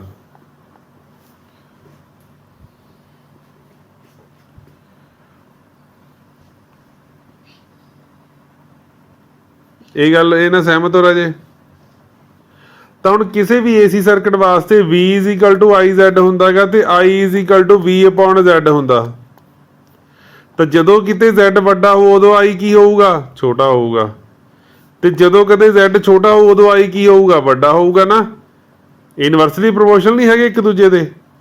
ਤਾਂ ਜਦੋਂ ਸਾਡੀ ਰੈਜ਼ੋਨੈਂਸ ਦੇ ਵੇਲੇ ਜਦੋਂ ਸਾਡੀ Z ਜਿਹੜੀ ਸਾਡੀ ਮਿਨੀਮਮ ਆ ਗਈ, ਅੱਛਾ ਮੈਨੂੰ ਇੱਕ ਗੱਲ ਦੱਸੋ ਬੱਚੇ, ਮੈਨੂੰ ਇੱਕ ਗੱਲ ਦੱਸੋ ਵੀ ਜਿਹੜੀ ਆਹ Z ਹੈਗੀ, ਇਹ Z ਨੂੰ ਮੈਂ ਹੇਠਾਂ ਟੱਚ ਕਿਉਂ ਨਹੀਂ ਕੀਤਾ ਬੱਚੇ? ਵੀ ਕੋਈ ਨਾ ਕੋਈ ਸਾਡੇ, ਜੇ ਸਾਡੇ ਕੋਲੇ ਇੱਕ ਸਰਕਟ ਦੇ ਵਿੱਚ ਸਿਰਫ XL ਹੁੰਦਾ ਤੇ XC ਹੁੰਦਾ, ਉਸ ਵੇਲੇ ਅਸੀਂ ਫ੍ਰੀਕੁਐਂਸੀ ਨੂੰ ਵਧਾਉਂਦੇ ਜਾਂ ਘਟਾਉਂਦੇ, ਉਸ ਵੇਲੇ ਜਿਹੜੀ ਸਾਡੀ ਲਾਈਨ ਸੀ ਉਹ ਇੱਥੇ ਟੱਚ ਕਰਨੀ ਸੀਗੀ, ਵੀ 0 ਹੋ ਗਈ ਸੀ ਇੱਕ ਵਾਲੇ। ਜਦੋਂ XL ਤੇ XC ਬਰਾਬਰ ਹੋ ਜਾਣਗੀਆਂ ਉਸ ਵੇਲੇ ਸਾਡੇ ਕੋਲੇ Z ਕੀ ਹੋ ਜੂਗੀ, 0 ਹੋ ਜੂਗੀ ਨਾ। ਬਟ ਜੇ ਸਾਡੇ ਸਰਕਟ ਦੇ ਵਿੱਚ RLC ਸਰਕਟ ਆ ਸਾਡਾ, ਉਸ ਵੇਲੇ ਕੋਈ ਨਾ ਕੋਈ R ਤਾਂ ਰਹੂਗੀ, R ਥੋੜੋ ਖਤਮ ਹੋਊਗੀ।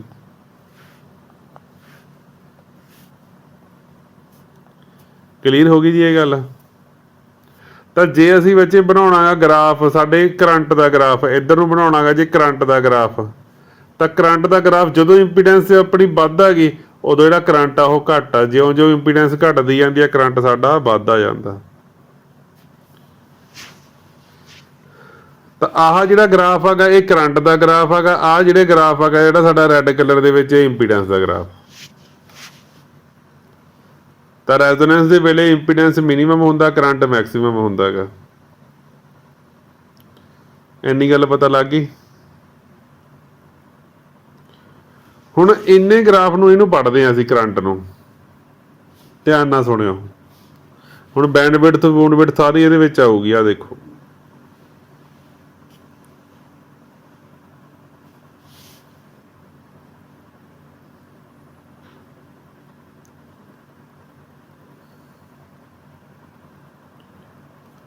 ਆ ਲਓ ਜੀ, ਆਹ ਰੈਜ਼ੋਨੈਂਸ ਕਰਵ ਆ ਤੁਹਾਡੀ, ਠੀਕ ਹੈ। ਇੱਧਰਲੇ ਪਾਸੇ ਹੈਗੀ ਆ ਫ੍ਰੀਕੁਐਂਸੀ ਤੇ ਇੱਧਰਲੇ ਪਾਸੇ ਹੈਗੀ ਆ ਸਾਡੀ, ਹਾਂਜੀ, ਕਰੰਟ। ਤੇ ਆਹ ਸਾਡੀ ਹੈਗੀ ਮੈਕਸਿਮਮ ਵੈਲਿਊ ਕਰੰਟ ਦੀ। ਤੁਹਾਨੂੰ ਇੱਕ ਵਾਰੀ ਪਹਿਲਾਂ ਹੀ ਪੁੱਛਿਆ ਸੀਗਾ, ਮੈਨੂੰ ਇਹ 'ਚ ਫੇਰ ਮੈਂ ਪੁੱਛਣ ਲੱਗਿਆਗਾ, ਇਹ ਮੈਕਸਿਮਮ ਵੈਲਿਊ ਕਿਹੜੀ ਵੈਲਿਊ ਹੈਗੀ? ਇਹ ਪੀਕ ਵੈਲਿਊ ਆ ਗਈ ਕਿ ਇਹ ਆਰਐਮਐਸ ਵੈਲਿਊ ਆ ਕਰੰਟ ਦੀ?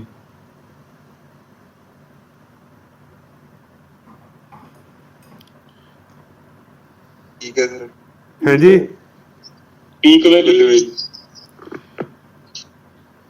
ਖੇ ਤਾਂ ਪਾਉਣੀ ਹੁੰਦੀ ਆ ਤੁਸੀਂ ਕਰੇ ਕਿਰਾਏ ਤੇ। ठीक है आरएमएस। ਮੈਨੂੰ ਇਹ ਦੱਸੋ, ਇਹ ਸਾਈਨ ਵੇਵ ਹੈਗੀ? ਇਹ ਮੈਂ ਸਾਈਨ ਵੇਵ ਬਣਾਈ ਆ ਪਹਿਲਾਂ, ਇਹ ਦੱਸਿਓ ਮੈਨੂੰ। ਇਹ ਸਾਈਨ ਵੇਵ ਬਣਾਈ ਆ ਮੈਂ, ਮੈਨੂੰ ਦੱਸੋ ਮਾੜਾ ਜਿਹਾ ਮੈਨੂੰ ਯਾਰ, ਇਹ ਸਾਈਨ ਵੇਵ ਆ ਕਿ ਰੈਜ਼ੋਨੈਂਸ ਕਰਵ ਹੈਗੀ?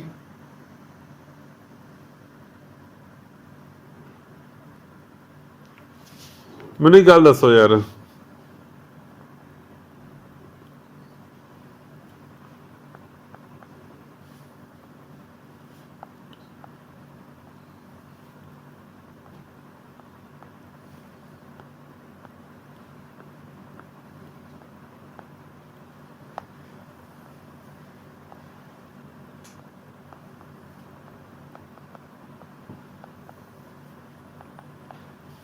ਕਰੰਟ ਦੱਸੋ ਇੱਥੇ ਕਿੰਨਾ ਗਾ,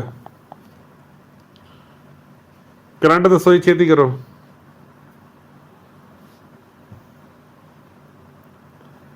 ਸਰਕਟ ਦੇ ਵਿੱਚ ਕਰੰਟ ਦੱਸੋ ਰਾਜੇ ਕਿੰਨਾ ਗਾ। ਸਰ 5 ਐਂਪੀਅਰ 5 ਐਂਪੀਅਰ ਜੀ। ਹੁਣ ਤੁਸੀਂ 5 ਐਂਪੀਅਰ ਕਿਉਂ ਕਹਿ ਰਹੇ ਹੋਗੇ ਦੱਸਿਓ ਮੈਨੂੰ। ਤੁਸੀਂ 5√2 ਕਿਉਂ ਨਹੀਂ ਕਹਿ ਰਹੇ ਵੀ, ਪੀਕ ਵੈਲਿਊ ਕਿਉਂ ਨਹੀਂ ਕਹਿ ਰਹੇ ਹੈਗੇ।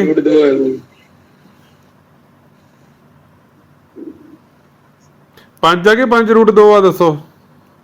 5√2 ਹੈ ਜੀ। 5 ਹੈ ਸਰ। ਸਰ 5 ਹੈ। ਗੁਰਪ੍ਰੀਤ ਗੱਲ ਤੋਂ ਤੁਸੀਂ ਪਹਿਲੀ ਗੱਲ ਤਾਂ ਇਹ ਆ ਪਾ ਇਹ ਹੈਗਾ 5 ਇੱਥੇ ਕਰੰਟ। ਮੇਰੀ ਗੱਲ ਜੇ ਮੈਂ ਤੁਹਾਨੂੰ ਇਹ ਪੁੱਛਿਆਗਾ ਵੀ ਇੱਥੇ ਲਿਖਿਆ ਹੋਇਆ ਜੀ ਸਾਈਨ ਓਮੇਗਾ ਟੀ ਤੇ ਇੱਥੇ ਵੈਲਿਊ ਭਰੋ, ਮੈਂ ਇਹ ਕਿਹਾਗਾ ਤੁਹਾਨੂੰ। ਮੈਂ ਤੁਹਾਨੂੰ ਸੁੰਨੀ ਵੈਲਿਊ ਪੁੱਛੀ ਆ ਕਰੰਟ ਦੀ, ਸੁੰਨੀ ਵੈਲਿਊ ਵੀ ਕੱਲਾ ਕਰੰਟ ਕਿੰਨਾ ਗਾ, ਤਾਂ ਕਰੰਟ ਦੀ ਵੈਲਿਊ ਤੁਸੀਂ ਇੱਥੇ ਆਰਐਮਐਸ ਵੈਲਿਊ ਨਹੀਂ ਦੱਸੋਗੇ ਮੈਨੂੰ। ਤੁਹਾਨੂੰ ਬੱਚੇ ਕਿੰਨੇ ਵਾਰੀ ਦੱਸਿਆ ਵੀ ਜਿਹੜਾ ਕਰੰਟ ਜਦੋਂ ਵੀ ਕੱਢਣਾਗਾ ਤੁਸੀਂ ਉਦੋਂ ਹਮੇਸ਼ਾ ਆਰਐਮਐਸ ਵੈਲਿਊ ਦੇ ਨਾਲ ਕੱਢਣਾ ਕਰੰਟ। ਤੁਸੀਂ ਕਿੰਨੇ ਵਾਰੀ ਦੱਸਾਂ ਮੈਂ ਤੁਹਾਨੂੰ ਇਹ ਗੱਲ, ਦੱਸਿਓ। ਤਾਂ ਪਹਿਲਾਂ ਤੁਸੀਂ ਇਹਦੀ ਬਣਾਉਣੀ ਆ ਆਰਐਮਐਸ, 20√2 ਦੀ ਆਰਐਮਐਸ ਬਣਾਉਣੀ ਹੈਗੀ। ਇਹਦੇ ਨਾਲ ਕੱਟਿਆ ਗਿਆ 20/5 ਕਰਨਾ, 20/4 ਕਰਨਾ, ਕਿੰਨਾ ਆ ਗਿਆ 5 ਐਂਪੀਅਰ। 5 ਐਂਪੀਅਰ ਇਹ ਜਿਹੜਾ 5 ਐਂਪੀਅਰ ਕਰੰਟ ਆਇਆ ਇਹ ਰੈਜ਼ੋਨੈਂਸ ਵੇਲੇ ਆਇਆ ਕਿ ਕਿਸੇ ਹੋਰ ਟਾਈਮ ਆਇਆ। ਇਹ ਰੈਜ਼ੋਨੈਂਸ ਵੇਲੇ ਆਇਆ ਕਿ ਕੋਈ ਹੋਰ ਟਾਈਮ ਆਇਆ। ਤੇ ਜੇ ਰੈਜ਼ੋਨੈਂਸ ਵੇਲੇ ਤਾਂ ਮੈਂ ਇਹਨੂੰ ਮੰਨ ਸਕਦਾ ਵੀ ਆਹ ਮੇਰਾ 5 ਐਂਪੀਅਰ ਕਰੰਟ ਆ, ਇੱਥੋਂ ਲੈ ਕੇ ਇੱਥੇ ਤੱਕ ਮੰਨ ਸਕਦਾ ਵੀ 5 ਐਂਪੀਅਰ ਕਰੰਟ ਹੈਗਾ।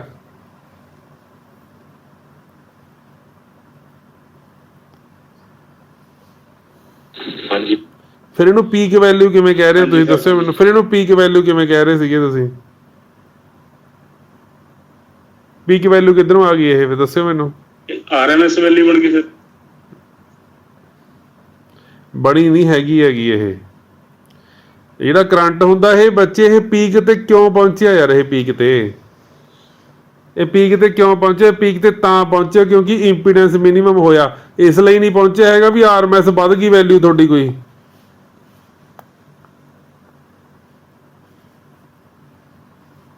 ਬੱਚੇ ਜਿਹੜੀ ਵੇਵ ਦੀ ਤੁਸੀਂ ਗੱਲ ਕਰਦੇ ਪਏ ਹੋਗੇ, ਉਹ ਵੇਵ ਦੇ ਵਿੱਚ ਜਦੋਂ ਪੀਕ ਵੈਲਿਊ ਜਾਂਦੀ ਹੁੰਦੀ ਹੈਗੀ ਐਕਸ ਐਕਸਿਸ ਦੇ ਉੱਪਰ ਅਜੇ ਅਸੀਂ ਫ੍ਰੀਕੁਐਂਸੀ ਲਿਖਦੇ ਹੁੰਦੇ ਆਂਗੇ ਇੱਥੇ, ਹਾਂਜੀ।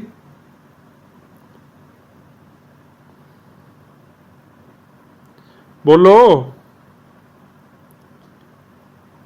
ਸਾਈਨ ਵੇਵ ਦੇ ਵਿੱਚ ਐਕਸ ਐਕਸਿਸ ਦੇ ਉੱਪਰ ਆਪਾਂ ਫ੍ਰੀਕੁਐਂਸੀ ਲਿਖਦੇ ਹੁੰਦੇ ਆਂਗੇ। ਨਹੀਂ ਸਰ। ਕੀ ਲਿਖਦੇ ਹੁੰਦੇ ਆ ਫਿਰ? ਟਾਈਮ ਲਿਖਦੇ ਨੇ। ਟਾਈਮ ਲਿਖਦੇ ਹੁੰਦੇ ਆ। ਫਿਰ ਤੁਸੀਂ ਫ੍ਰੀਕੁਐਂਸੀ ਲਿਖੀ ਹੋਈ ਵੇਵ ਨੂੰ ਟਾਈਮ ਲਿਖੀ ਹੋਈ ਵੇਵ ਦੇ ਨਾਲ ਕਿਉਂ ਕੰਪੇਅਰ ਕਰ ਰਹੇ ਹੋ? ਨਾ ਜੀ। ਕਿਉਂ ਕਰ ਰਹੇ ਹੋ ਕੰਪੇਅਰ ਇਹਨੂੰ ਫਿਰ?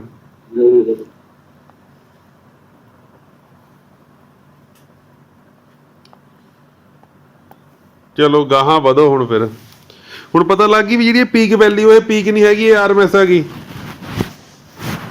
ਇਹਨੂੰ ਪੀਕ ਕਹਿਣ ਦੀ ਬਜਾਏ ਇਹਨੂੰ ਆਪਾਂ ਮੈਕਸਿਮਮ ਵੈਲਿਊ ਕਹਿ ਸਕਦੇ, ਇਹਨੂੰ ਆਪਾਂ ਰੈਜ਼ੋਨੈਂਟ ਕਰੰਟ ਕਹਿ ਸਕਦੇ ਵੀ ਰੈਜ਼ੋਨੈਂਸ ਵੇਲੇ ਹੈਗਾ ਇਹ ਕਰੰਟ ਜਿਹੜਾ ਵੱਧ ਤੋਂ ਵੱਧ ਕਰੰਟ ਪੈਦਾ ਹੁੰਦਾ ਹੈਗਾ।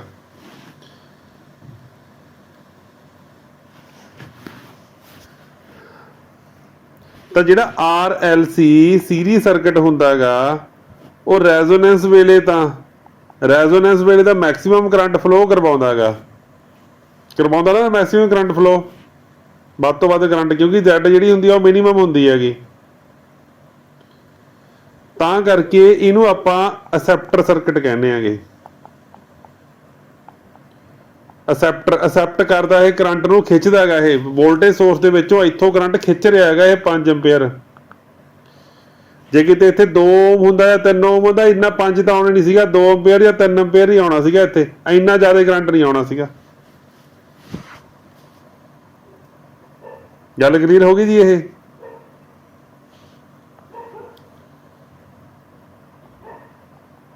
ਅੱਗੇ ਵਧਦੇ ਆਂਗੇ ਹੁਣ।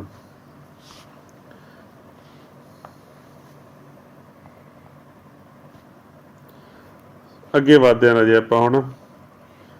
ਇਸ ਤੋਂ ਬਾਅਦ ਜਿਹੜਾ ਕਨਸੈਪਟ ਆਉਂਦਾ ਹੈਗਾ, ਜਿਹੜੀ ਆ ਇੱਕ ਫ੍ਰੀਕੁਐਂਸੀ ਆ ਰੈਜ਼ੋਨੈਂਸ ਫ੍ਰੀਕੁਐਂਸੀ, ਇੱਥੇ ਸਾਡੇ ਕੋਲੇ ਕਰੰਟ ਹੈ ਜਿਹੜਾ ਉਹ ਮੈਕਸਿਮਮ ਆਗਾ, ਠੀਕ ਆ। ਤਾਂ ਜਿਹੜਾ ਆਹ ਕਰੰਟ ਇੰਨਾ ਜ਼ਿਆਦਾ ਘੱਟ ਕਰੰਟ ਆ, ਇਹ ਕਰੰਟ ਸਾਡੇ ਕਿਸੇ ਮਤਲਬ ਦਾ ਨਹੀਂ ਹੁੰਦਾ, ਪਤਾ।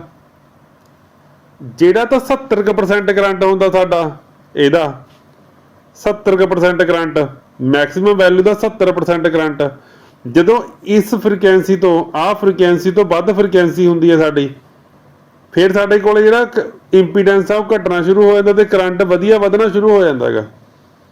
ਜਾਂ ਫਿਰ ਐਂ ਕਹਿ ਲਓ ਆਪਦੀ ਮੈਕਸਿਮਮ ਵੈਲਿਊ ਦੇ 70% ਦੇ ਉੱਪਰ ਪਹੁੰਚ ਜਾਂਦਾ ਕਰੰਟ ਸਾਡਾ। ਤੇ ਇਹਦਾ ਮਤਲਬ ਆ ਜੇ ਅਸੀਂ ਇੱਕ ਲਾਈਨ ਖਿੱਚਦੀ ਏ, ਇਹ ਕਿੱਥੇ ਕੱਟ ਕਰ ਰਹੀ ਹੈ? ਇੱਕ ਤਾਂ ਆਹ ਫ੍ਰੀਕੁਐਂਸੀ ਤੋਂ, ਜਿਹਨੂੰ ਆਪਾਂ F2 ਮੰਨ ਲਈਏ ਤੇ ਇਹਨੂੰ ਆਪਾਂ F1 ਮੰਨ ਲਈਏ, ਤਾਂ F1 ਤੋਂ ਹੇਠਾਂ ਸਾਡੇ ਕੋਲੇ ਇੰਪੀਡੈਂਸ ਕੀ ਆ? ਬਹੁਤ ਜ਼ਿਆਦਾ ਹੈ। ਤੇ ਕਰੰਟ ਸਾਡੇ ਕੋਲੇ ਕੀ ਆ? ਦੇਖੋ ਘਟ ਨਹੀਂ ਰਿਹਾ ਹੈਗਾ। ਕੱਟ ਰਿਹਾ ਕਿ ਨਹੀਂ ਕੱਟ ਰਿਹਾ? ਬੋਲੋ ਜੀ। ਤਾਂ ਸਾਡੇ ਵਾਸਤੇ ਜਿਹੜੀ ਕੰਮ ਦੀ ਵੇਵ ਆ ਪਤਾ ਕਿੰਨੀ ਕੁ ਹੈਗੀ? ਇੰਨੀ ਕੁ ਹੈਗੀ। ਆਹ ਕਰੰਟ ਜਿਹੜਾ ਇੰਨਾ ਘੱਟ ਹੈ, ਇਹ ਕਰੰਟ ਸਾਡੇ ਕਿਸੇ ਮਤਲਬ ਦਾ ਨਹੀਂ ਹੈਗਾ। ਸਾਡੇ ਵਾਸਤੇ ਜਿਹੜੀ ਕੰਮ ਦੀ ਵੇਵ ਹੈਗੀ ਉਹ ਇੰਨੀ ਕੀ ਹੈਗੀ।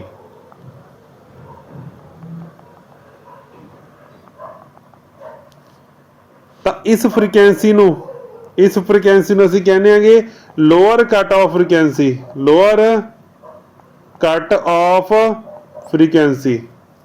ਇਹਨੂੰ ਕਹਿੰਦੇ ਆਂਗੇ ਅਪਰ ਕੱਟ ਆਫ ਫ੍ਰੀਕੁਐਂਸੀ, ਕਿਉਂਕਿ ਇਹਦੇ ਵਿੱਚ ਜਿਹੜੇ ਕਰੰਟ ਨੇ, ਲੋਅਰ ਕਰੰਟਸ ਨੇਗੇ ਜਿਹੜੇ, ਉਹ ਕੱਟੇ ਜਾਂਦੇ ਹੈਗੇ ਘੱਟ ਫ੍ਰੀਕੁਐਂਸੀ ਦੇ ਉੱਪਰ। ਇਹਦੇ ਵਿੱਚ ਬਹੁਤ ਜ਼ਿਆਦਾ ਹਾਈ ਫ੍ਰੀਕੁਐਂਸੀ ਦੇ ਉੱਪਰ XL ਦੇ ਵਧਣ ਕਰਕੇ ਜਿਹੜੇ ਕਰੰਟ ਨੇਗੇ ਉਹ ਘਟ ਜਾਂਦੇ ਨੇਗੇ। ਤਾਂ ਜਿਹੜਾ ਇੰਨਾ ਕੁ ਟਾਈਮ ਪੀਰੀਅਡ ਹੈਗਾ, ਇੱਥੇ ਤੱਕ ਸਾਡੇ ਕੋਲੇ ਆਹ ਜਿਹੜਾ ਪੀਰੀਅਡ ਹੈਗਾ, ਜਿਹੜਾ ਆਹ ਫ੍ਰੀਕੁਐਂਸੀਆਂ ਨੇਗੀਆਂ, ਗਰੁੱਪਾਂ ਨੇ ਇੱਕ ਫ੍ਰੀਕੁਐਂਸੀਆਂ ਦਾ ਇੱਥੋਂ ਲੈ ਕੇ ਇੱਥੇ ਤੱਕ ਮੰਨ ਲਓ, ਇੱਥੇ ਸਾਡੇ ਕੋਲੇ ਇਹ ਜਿਹੜਾ ਗਰੁੱਪ ਹੈਗਾ, ਇਸ ਵੇਲੇ ਸਾਡੇ ਕੋਲੇ ਇੱਕ sufficient value of current flow ਹੁੰਦਾ ਹੈਗਾ। ਮੰਨ ਲਓ ਸਾਡੇ ਕੋਲੇ ਜਿਹੜੀ ਇੱਕ ਵੇਵ ਹੈਗੀ, ਮੈਂ ਦੁਬਾਰਾ ਫੇਰ ਬਣਾ ਰਿਹਾ ਗਾ ਇਹਨੂੰ। ਮੰਨ ਲਓ ਇਹਦੇ ਵਿੱਚ ਬਿਲਕੁਲ ਵਿਚਕਾਰ ਇੱਥੇ ਸਾਡੇ ਕੋਲੇ ਹੈਗੀ ਆ 50 ਹਰਟਸ, ਇੱਥੇ ਸਾਡੇ ਕੋਲੇ ਹੈਗੀ 35 ਹਰਟਸ। ਜੇ ਵੇਵ ਸਿਮੈਟਰੀ ਹੈਗੀ ਇੱਥੇ ਕਿੰਨੀ ਹੋਊਗੀ ਦੱਸੋਗੇ? ਜੇ ਵੇਵ ਚ ਸਿਮੈਟਰੀ ਹੋਵੇ ਇੱਥੇ ਕਿੰਨੀ ਆਊਗੀ ਫ੍ਰੀਕੁਐਂਸੀ ਦੱਸੋ ਜੀ?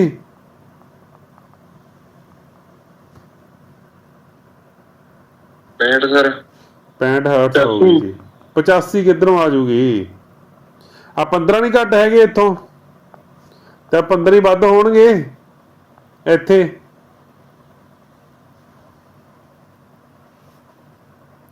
ਪੈਂਤੀ ਕਿੱਧਰੋਂ ਵਧਾਤਾ ਤੁਸੀਂ? 35 ਤਾਂ ਇੱਧਰੋਂ ਆ ਗਈ, 35 ਤਾਂ ਇੱਥੋਂ 0 ਇੱਥੇ ਹੈਗੀ, ਇੱਥੇ 35 ਹੈ ਤਾਂ ਆ ਤਾਂ 15 ਹੀ ਨਹੀਂ ਹੈਗਾ, 15 ਗਾ, ਆ ਵੀ 15 ਗਾ, ਤਾਂ ਇੱਥੇ 65 ਆਊਗੀ। ਤਾਂ ਅਸੀਂ ਕਹਿ ਸਕਦੇ ਹਾਂ ਵੀ 35 ਤੋਂ ਲੈ ਕੇ 65 ਤੱਕ ਸਾਡੇ ਕੋਲੇ ਜਿਹੜੀਆਂ ਫ੍ਰੀਕੁਐਂਸੀਜ਼ ਨੇਗੀਆਂ, ਉਸ ਵੇਲੇ ਸਾਡੇ ਕੋਲੇ ਮੈਕਸਿਮਮ ਕਰੰਟ ਦਾ 70% ਕਰੰਟ ਫਲੋ ਹੁੰਦਾ ਹੈਗਾ। ਮੈਂ ਦੁਬਾਰਾ ਫੇਰ ਕਹਿਣ ਲੱਗਿਆ ਵੀ ਸਾਡੇ ਕੋਲੇ ਕੁਝ ਕੁ ਫ੍ਰੀਕੁਐਂਸੀਆਂ ਨੇਗੀਆਂ ਕਿਸੇ RLC ਸਰਕਟ ਵਾਸਤੇ 35 ਤੋਂ ਲੈ ਕੇ 65 ਹਰਟਸ ਤੱਕ ਸਾਡੇ ਕੋਲੇ 70% ਤੋਂ ਵੱਧ ਕਰੰਟ ਫਲੋ ਹੁੰਦਾ ਹੈਗਾ। ਇਦੋਂ ਘੱਟ 35 ਤੋਂ ਥੱਲੇ ਜਾਂ 65 ਤੋਂ ਉੱਪਰ ਸਾਡੇ ਕੋਲ ਜਿਹੜਾ ਕਰੰਟ ਆ ਉਹ ਬਹੁਤ ਜ਼ਿਆਦਾ ਘੱਟ ਆ, ਉਹ ਸਾਡੇ ਕਿਸੇ ਕੰਮ ਦਾ ਨਹੀਂ। ਤਾਂ ਜਿਹੜੀ ਇਹ ਗਰੁੱਪ ਆਫ ਫ੍ਰੀਕੁਐਂਸੀਜ਼ ਨੇਗੀਆਂ, ਇਹਨਾਂ ਗਰੁੱਪ ਆਫ ਫ੍ਰੀਕੁਐਂਸੀਜ਼ ਨੂੰ ਕੀ ਕਿਹਾ ਜਾਂਦਾ ਹੈਗਾ ਬੱਚੇ? Band width. ਤਾਂ ਇਹ ਕੀ ਆ ਸਾਡੀ? ਇਹ ਬੈਂਡ ਵਿਡਥ ਆ, ਇੱਥੋਂ ਲੈ ਕੇ ਇੱਥੇ ਤੱਕ ਇਹਨੂੰ ਅਸੀਂ ਕਹਿੰਦੇ ਆ ਬੈਂਡ। ਆਵਾਜ਼ ਫੇਰ ਕੱਟਣ ਲੱਗ ਗਈ, ਸਾਰਿਆਂ ਨੂੰ ਕੱਟ ਰਹੀ ਹੈਗੀ?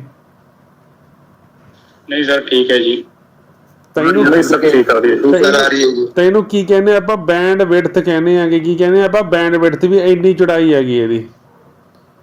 ਤਾਂ ਆਹ ਫ੍ਰੀਕੁਐਂਸੀਜ਼ ਨੇ ਜਿਹੜੀਆਂ ਇਹ ਵਧੀਆ ਨੇਗੀਆਂ, ਇੰਨੀਆਂ ਫ੍ਰੀਕੁਐਂਸੀਜ਼ ਜਿਹੜੀਆਂ ਇਹ ਵਧੀਆ ਨੇਗੀਆਂ, ਕਿਉਂਕਿ ਇੱਥੇ ਸਾਡੇ ਕੋਲੇ ਕਰੰਟ ਦਾ ਕੋਈ ਨਾ ਕੋਈ ਸਿਗਨਲ ਹੈਗਾ ਗਾ, ਬਾਕੀ ਥਾਵਾਂ ਦੇ ਉੱਪਰ ਸਿਗਨਲ ਹੈ ਨਹੀਂ ਗਾ।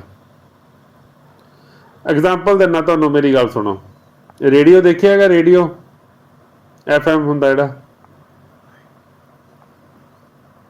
ਇਹ ਜਿਹੜਾ ਉੱਪਰਲੇ ਪਾਸੇ ਸਾਡਾ ਟਰਾਂਸਮੀਟਰ ਲੱਗਿਆ ਹੁੰਦਾ, ਹੇਠਾਂ ਰਿਸੀਵਰ ਲੱਗਿਆ ਹੁੰਦਾ ਹਨਾ। ਜਦੋਂ ਆਪਾਂ ਇਹਨੂੰ ਘੁਮਾਉਣੇ ਆਗੇ, ਇਹ ਜਿਹੜੀ ਸਵਿਚ ਜੀ ਲੱਗੀ ਹੁੰਦੀ ਹੈਗੀ, ਮੰਨ ਲਓ ਅਸੀਂ ਕਰਤਾ 92.8 ਦੇ ਉੱਪਰ ਸਾਡੇ ਕੋਲੇ ਜਿਹੜੀ 92.8 ਮੈਗਾਹਰਟਜ਼ ਫ੍ਰੀਕੁਐਂਸੀ ਹੈਗੀ, ਇੱਥੇ ਸਾਡੇ ਕੋਲ ਇੱਕ ਚੈਨਲ ਚੱਲਦਾ ਨਾ, ਤਾਂ 92.6 ਦੇ ਉੱਪਰ ਜਾ ਕੇ ਕੜਕੜ ਜੀ ਵੀ ਆਉਂਦੀ ਹੁੰਦੀ ਹੈਗੀ ਤੇ ਥੋੜੀ ਜਿਹੀ ਆਵਾਜ਼ ਵੀ ਕਲੀਅਰ ਆਉਣ ਲੱਗ ਜਾਂਦੀ ਹੈ। ਜੋ 92.7 ਹਰਟਜ਼ ਦੇ ਉੱਪਰ ਪਹੁੰਚਦੇ ਆਂਗੇ ਤਾਂ ਕੜਕੜ ਥੋੜੀ ਜਿਹੀ ਘਟ ਜਾਂਦੀ ਹੈਗੀ ਤੇ ਫ੍ਰੀਕੁਐਂਸੀ ਜਿਹੜਾ ਹੁੰਦਾ, ਜਿਹੜਾ ਅਸਲ ਦੇ ਵਿੱਚ ਜਿਹੜੀ ਆਵਾਜ਼ ਹੁੰਦੀ ਹੈ, ਕੋਈ ਗਾਣਾ ਚੱਲ ਰਿਹਾ ਜਾਂ ਕੁਝ ਵੀ ਹੋ ਰਿਹਾ, ਉਹ ਸਾਡਾ ਵੱਧ ਨਹੀਂ ਜਾਂਦਾ ਹੁੰਦਾ। ਤਾਂ ਐਗਜ਼ੈਕਟ 92.8 ਦੇ ਉੱਪਰ ਮੈਗਾਹਰਟਜ਼ ਦੇ ਉੱਪਰ ਸਾਡੇ ਕੋਲ ਜਿਹੜਾ ਸਿਗਨਲ ਆ ਉਹ ਬਹੁਤ ਵਧੀਆ ਨਹੀਂ ਆਉਣ ਲੱਗ ਜਾਂਦਾ। ਕਿਉਂ ਆਉਣ ਲੱਗ ਜਾਂਦਾ ਵਧੀਆ? ਕਿਉਂਕਿ ਉਹ ਪਾਰਟੀਕੂਲਰ ਫ੍ਰੀਕੁਐਂਸੀ ਦੇ ਉੱਪਰ ਅਸੀਂ ਸੈੱਟ ਕੀਤੀ ਹੁੰਦੀ ਹੈ ਰੈਜ਼ੋਨੈਂਸ ਫ੍ਰੀਕੁਐਂਸੀ, ਜਦੋਂ ਸਾਡਾ ਸਿਗਨਲ ਆ ਜਿਹੜਾ ਉਹ ਮੈਕਸਿਮਮ ਕਰੰਟ ਫਲੋ ਕਰਵਾਵੇ। ਤਾਂ ਜਿੱਥੇ ਜਾ ਕੇ ਸਿਗਨਲ ਜਾਂ ਸਾਡਾ ਫੜਿਆ ਜਾਣ ਲੱਗ ਜਾਂਦਾ ਹੈਗਾ, ਉਹਨੂੰ ਅਸੀਂ ਕੀ ਕਹਿੰਦੇ ਆਂਗੇ? ਬੈਂਡਵਿਡਥ ਕਹਿੰਦੇ ਆ। ਲੱਗਿਆ ਕੁਝ ਪਤਾ?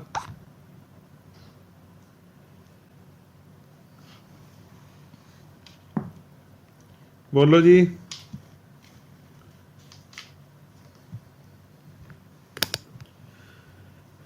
ਹਾਂਜੀ ਰਾਜੇ ਬੋਲੋ ਕੁਛ। ਲੱਗ ਗਿਆ ਸਰ ਜੀ। ਠੀਕ ਹੈ ਜੀ, ਅੱਗੇ ਚੱਲਦੇ ਆ ਫਿਰ ਹੁਣ ਆਪਾਂ।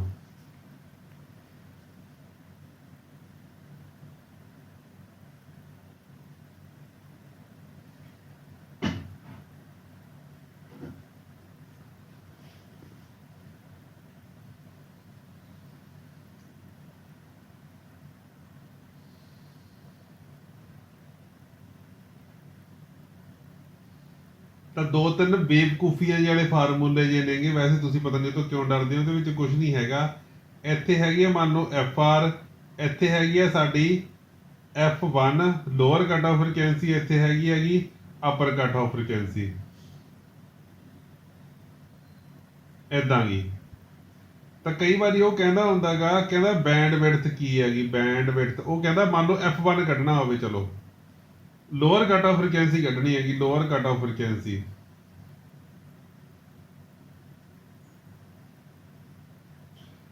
ਉਹੀ ਆਪਾਂ ਇਹਨੂੰ ਐਗਜ਼ਾਮਪਲ ਆ 30 ਮੰਨ ਲੈਂਦੇ ਆਂਗੇ, ਆਹ 40 ਮੰਨ ਲੈਂਦੇ ਆਂਗੇ, ਆਹ 50 ਮੰਨ ਲੈਂਦੇ ਆ। ਬੈਂਡਵਿਡਥ ਦੱਸਿਓ ਜੀ ਕਿੰਨੀ ਹੈ ਇਹਦੀ?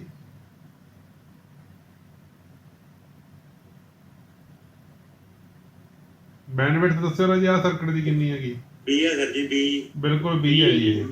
ਤੇ ਇੱਥੋਂ ਲੈ ਕੇ ਆਹ ਕਿੰਨੀ ਹੈ ਫਿਰ? ਆਹ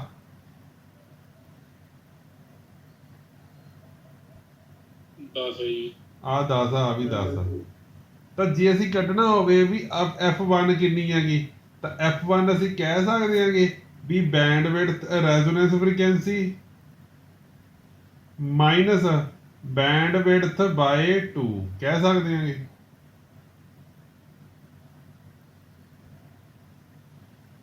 F1 ਦੀ ਵੈਲਿਊ ਸਾਡੀ ਕਿੰਨੀ ਹੈਗੀ? 30 ਹੈ ਨਾ, ਦੇਖੋ ਭਰ ਕੇ 30 ਆਉਂਦਾਗਾ। FR ਕਿੰਨਾ ਸਾਡਾ? 40। 40 ਮਾਈਨਸ ਬੈਂਡਵਿਡਥ ਕਿੰਨੀ ਹੈ ਸਾਡੀ? 20/2। ਮਤਲਬ 20/2 ਦਾ ਮਤਲਬ ਕੀ ਹੈ? 10। 40 ਚੋਂ 10 ਘਟਾਏ ਕਿੰਨੇ ਆ ਗਏ? 30 ਆਇਆ ਕਿ ਨਹੀਂ ਆਏ?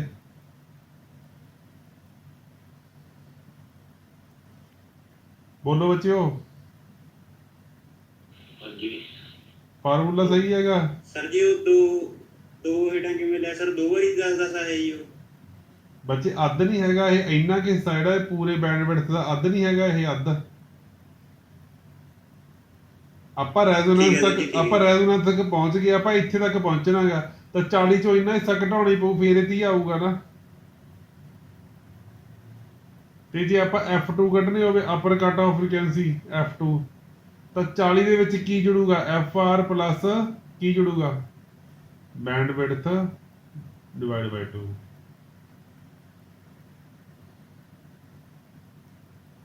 ਤਾਂ ਕੀ ਰੱਟਾ ਲਾਉਣ ਦੀ ਲੋੜ ਹੈਗੀ ਇਹਨਾਂ ਨੂੰ? ਨਹੀਂ ਹੈਗੀ।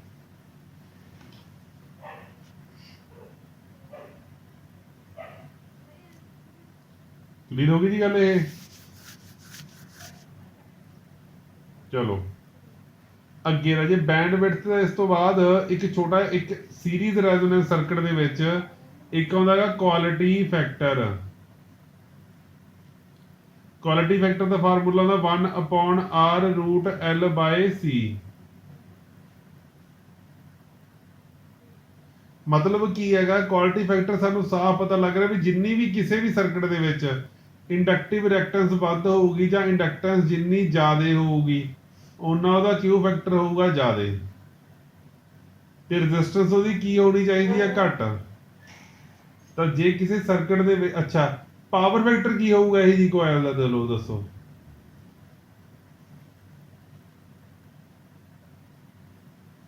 ਪਾਵਰ ਫੈਕਟਰ ਕੀ ਹੋਊਗਾ ਰਾਜੇ ਇਹ ਜੀ ਕੋਇਲ ਦਾ ਜਿਹਦੀ ਇੰਡਕਟੈਂਸ ਵੱਧ ਆ, ਕੁਆਲਿਟੀ ਫੈਕਟਰ ਵੱਧ ਆ, ਰੈਜ਼ਿਸਟੈਂਸ ਘੱਟ ਆ?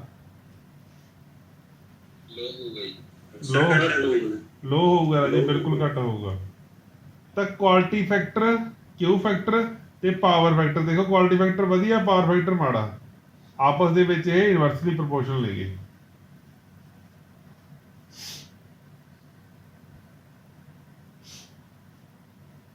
ਅਗਲੀ ਗੱਲ, ਬੈਂਡ ਵਿਡਥ ਦਾ ਇੱਕ ਫਾਰਮੂਲਾ ਹੈਗਾ,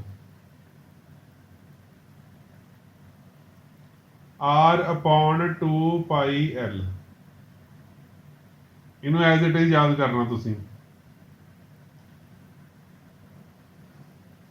ਐਜ਼ ਇਟ ਇਜ਼ ਯਾਦ ਕਰਨਾ ਤੁਸੀਂ ਬੈਂਡ ਵਿਡਥ ਦਾ ਫਾਰਮੂਲਾ। ਇਹਨੂੰ ਰੱਟਾ ਮਾਰਨਾ ਪਊ, ਇਹਦਾ ਕੋਈ ਹੱਲ ਨਹੀਂ ਹੈਗਾ, ਕ੍ਰੈਮ ਕਰੋ ਇਹਨੂੰ। ਹੈਗਾ ਤਾਂ ਇਹ ਕੀ ਹੈਗਾ, R/2π ਦਾ ਕੀ ਮਤਲਬ ਹੁੰਦਾ, ਓਮੇਗਾ ਹੁੰਦਾ ਹੈਗਾ? ਨਹੀਂ ਹੁੰਦਾ ਨਾ, 2πf ਹੁੰਦਾ ਉਹ ਤਾਂ, ਨਹੀਂ ਹੁੰਦਾ।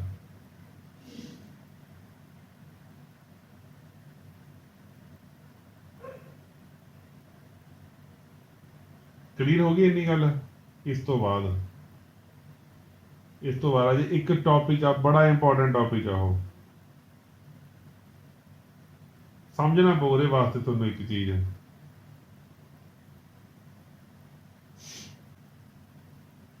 ਦੋ ਸਰਕਟ ਆ ਗਏ ਬੱਚੇ ਸਾਡੇ ਕੋਲੇ ਨਾ, ਆਹ ਦੋ ਸਰਕਟ ਨੇ, ਇੱਕ ਆ ਉੱਪਰ ਪਿਆ ਸਰਕਟ ਸਾਡਾ, ਇੱਕ ਹੇਠਾਂ ਪਿਆ ਹੈਗਾ।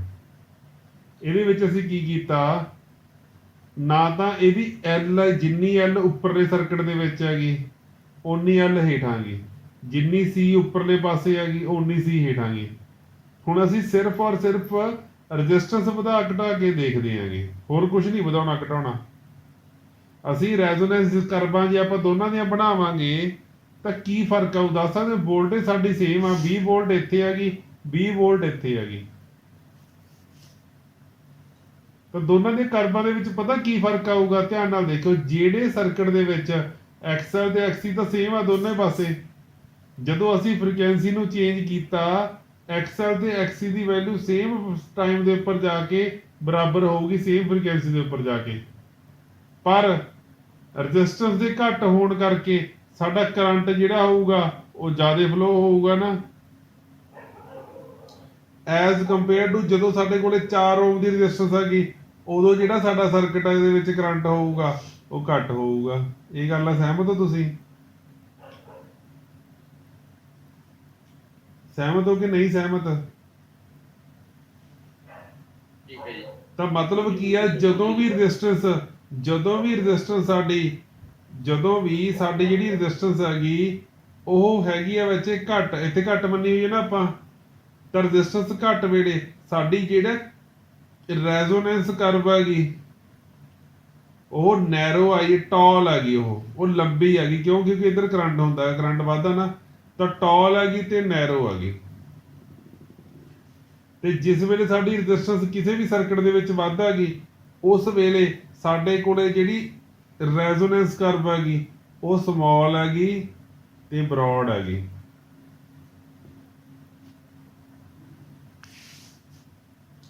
ਇੰਨੀ ਗੱਲ ਕਲੀਅਰ ਹੋਈ?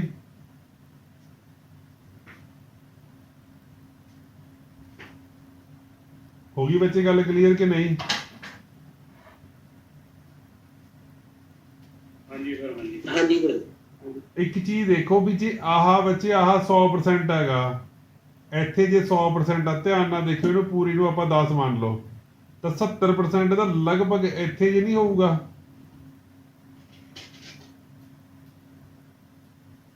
ਹੋਊਗਾ ਕਿ ਨਹੀਂ ਹੋਊ 70% ਇੱਥੇ? ਤੇ ਸੇਮ ਇਹਦੇ ਵਾਸਤੇ ਜੇ ਆਪਾਂ ਇਹਦਾ 70% ਦੇਖੀਏ, 70% ਇੱਥੇ ਜੇ ਹੋਊਗਾ ਕਿਤੇ,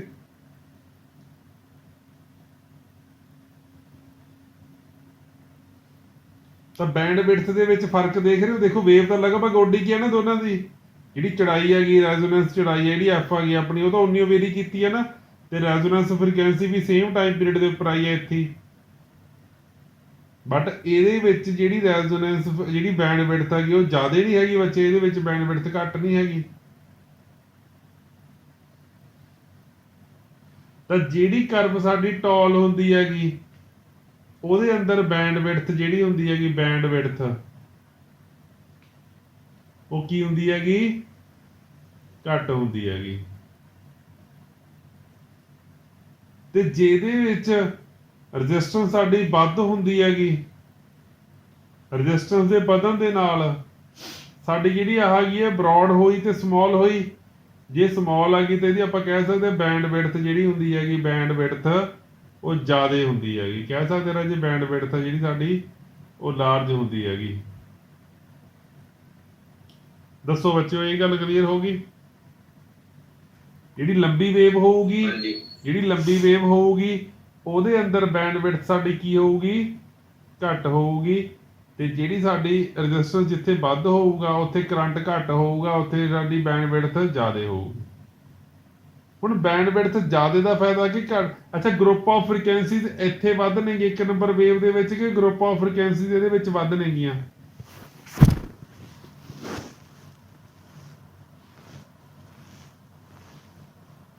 ਹਾਂਜੀ, ਗਰੁੱਪ ਆਫ ਫ੍ਰੀਕੁਐਂਸੀਜ਼ ਕਿੱਥੇ ਵੱਧ ਨੇ ਬੱਚੇ? ਬੈਂਡ ਵਿਡਥ ਨੂੰ ਤਾਂ ਗਰੁੱਪ ਆਫ ਫ੍ਰੀਕੁਐਂਸੀਜ਼ ਕਹਿੰਦੇ ਆ, ਜਿੱਥੇ ਬੈਂਡ ਵਿਡਥ ਵੱਧਦਾ ਉੱਥੇ।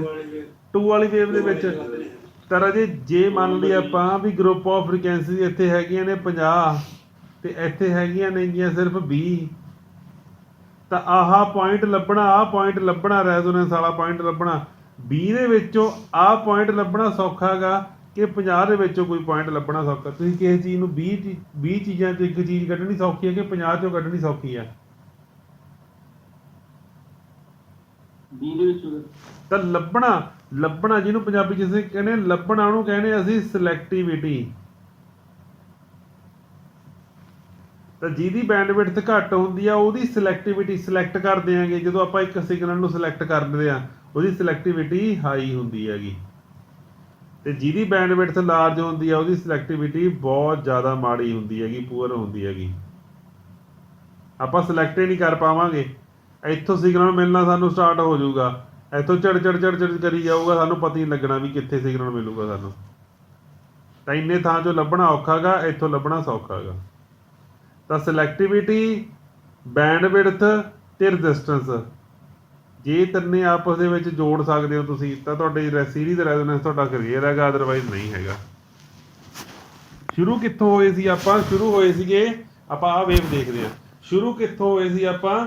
ਜੇ ਰੈਜ਼ਿਸਟੈਂਸ ਸਾਡੀ ਘੱਟ ਹੈਗੀ ਤਾਂ ਬੈਂਡ ਵਿਡਥ ਵੀ ਸਾਡੀ ਘੱਟ ਆ ਤੇ ਸਿਲੈਕਟਿਵਿਟੀ ਸਾਡੀ ਵਧੀਆ ਹੈਗੀ, ਇਹੀ ਕਿਹਾ ਸੀਗਾ। ਤੇ ਜੇ ਰੈਜ਼ਿਸਟੈਂਸ ਸਾਡੀ ਵੱਧ ਹੈਗੀ ਤਾਂ ਬੈਂਡ ਵਿਡਥ ਵੀ ਸਾਡੀ ਕੀ ਹੈਗੀ, ਲਾਰਜ ਹੈਗੀ। ਜਿਹੜੀ ਸਾਡੀ ਬਰੌਡ ਹੈਗੀ ਤੇ ਸਮਾਲ ਹੈਗੀ ਰੈਜ਼ੋਨੈਂਸ ਕਰਵ, ਤੇ ਸਿਲੈਕਟਿਵਿਟੀ ਕੀ ਹੈਗੀ, ਲੋ ਹੈਗੀ। ਦੇਖ ਲਓ ਕਿਊ ਫੈਕਟਰ ਆ ਜਿਹੜਾ ਸਾਡਾ, ਕਿਊ ਫੈਕਟਰ ਸਾਡਾ ਹੁੰਦਾ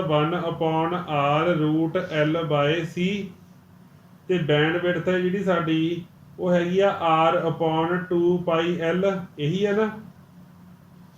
ਤਾਂ ਰੈਜ਼ਿਸਟੈਂਸ ਦਾ ਵੱਧ ਹੋਣਾ ਕਿਊ ਫੈਕਟਰ ਦਾ ਘੱਟ ਹੋਣਾ ਗਾ ਨਾ, ਪਰ ਇਧਰਲੇ ਪਾਸੇ ਰੈਜ਼ਿਸਟੈਂਸ ਦਾ ਜ਼ਿਆਦਾ ਹੋਣਾ, ਬੈਂਡ ਵਿਡਥ ਦਾ ਵੱਧ ਵੀ ਹੋਣਾ ਗਾ। ਤਾਂ ਇੱਕ ਰਿਲੇਸ਼ਨ ਦਾ ਨਿਕਲਦਾ ਬੱਚੇ ਇੱਥੋਂ, ਇੱਕ ਰਿਲੇਸ਼ਨ ਦਾ ਇੱਥੋਂ ਨਿਕਲਦਾ। ਇੱਕ ਇਹਦਾ ਫਾਰਮੂਲਾ ਹੋਰ ਆ ਬੱਚੇ,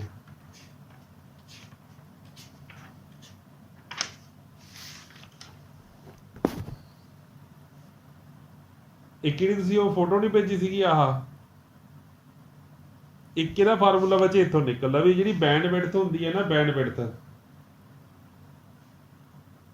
ਵਿਡਥ ਦਾ ਫਾਰਮੂਲਾ ਰਾਜੇ ਰੈਜ਼ੋਨੈਂਸ ਫ੍ਰੀਕੁਐਂਸੀ, ਬੈਂਡ ਵਿਡਥ ਦਾ ਫਾਰਮੂਲਾ ਰਾਜੇ ਰੈਜ਼ੋਨੈਂਸ ਫ੍ਰੀਕੁਐਂਸੀ ਡਿਵਾਈਡ ਬਾਈ ਕਿਊ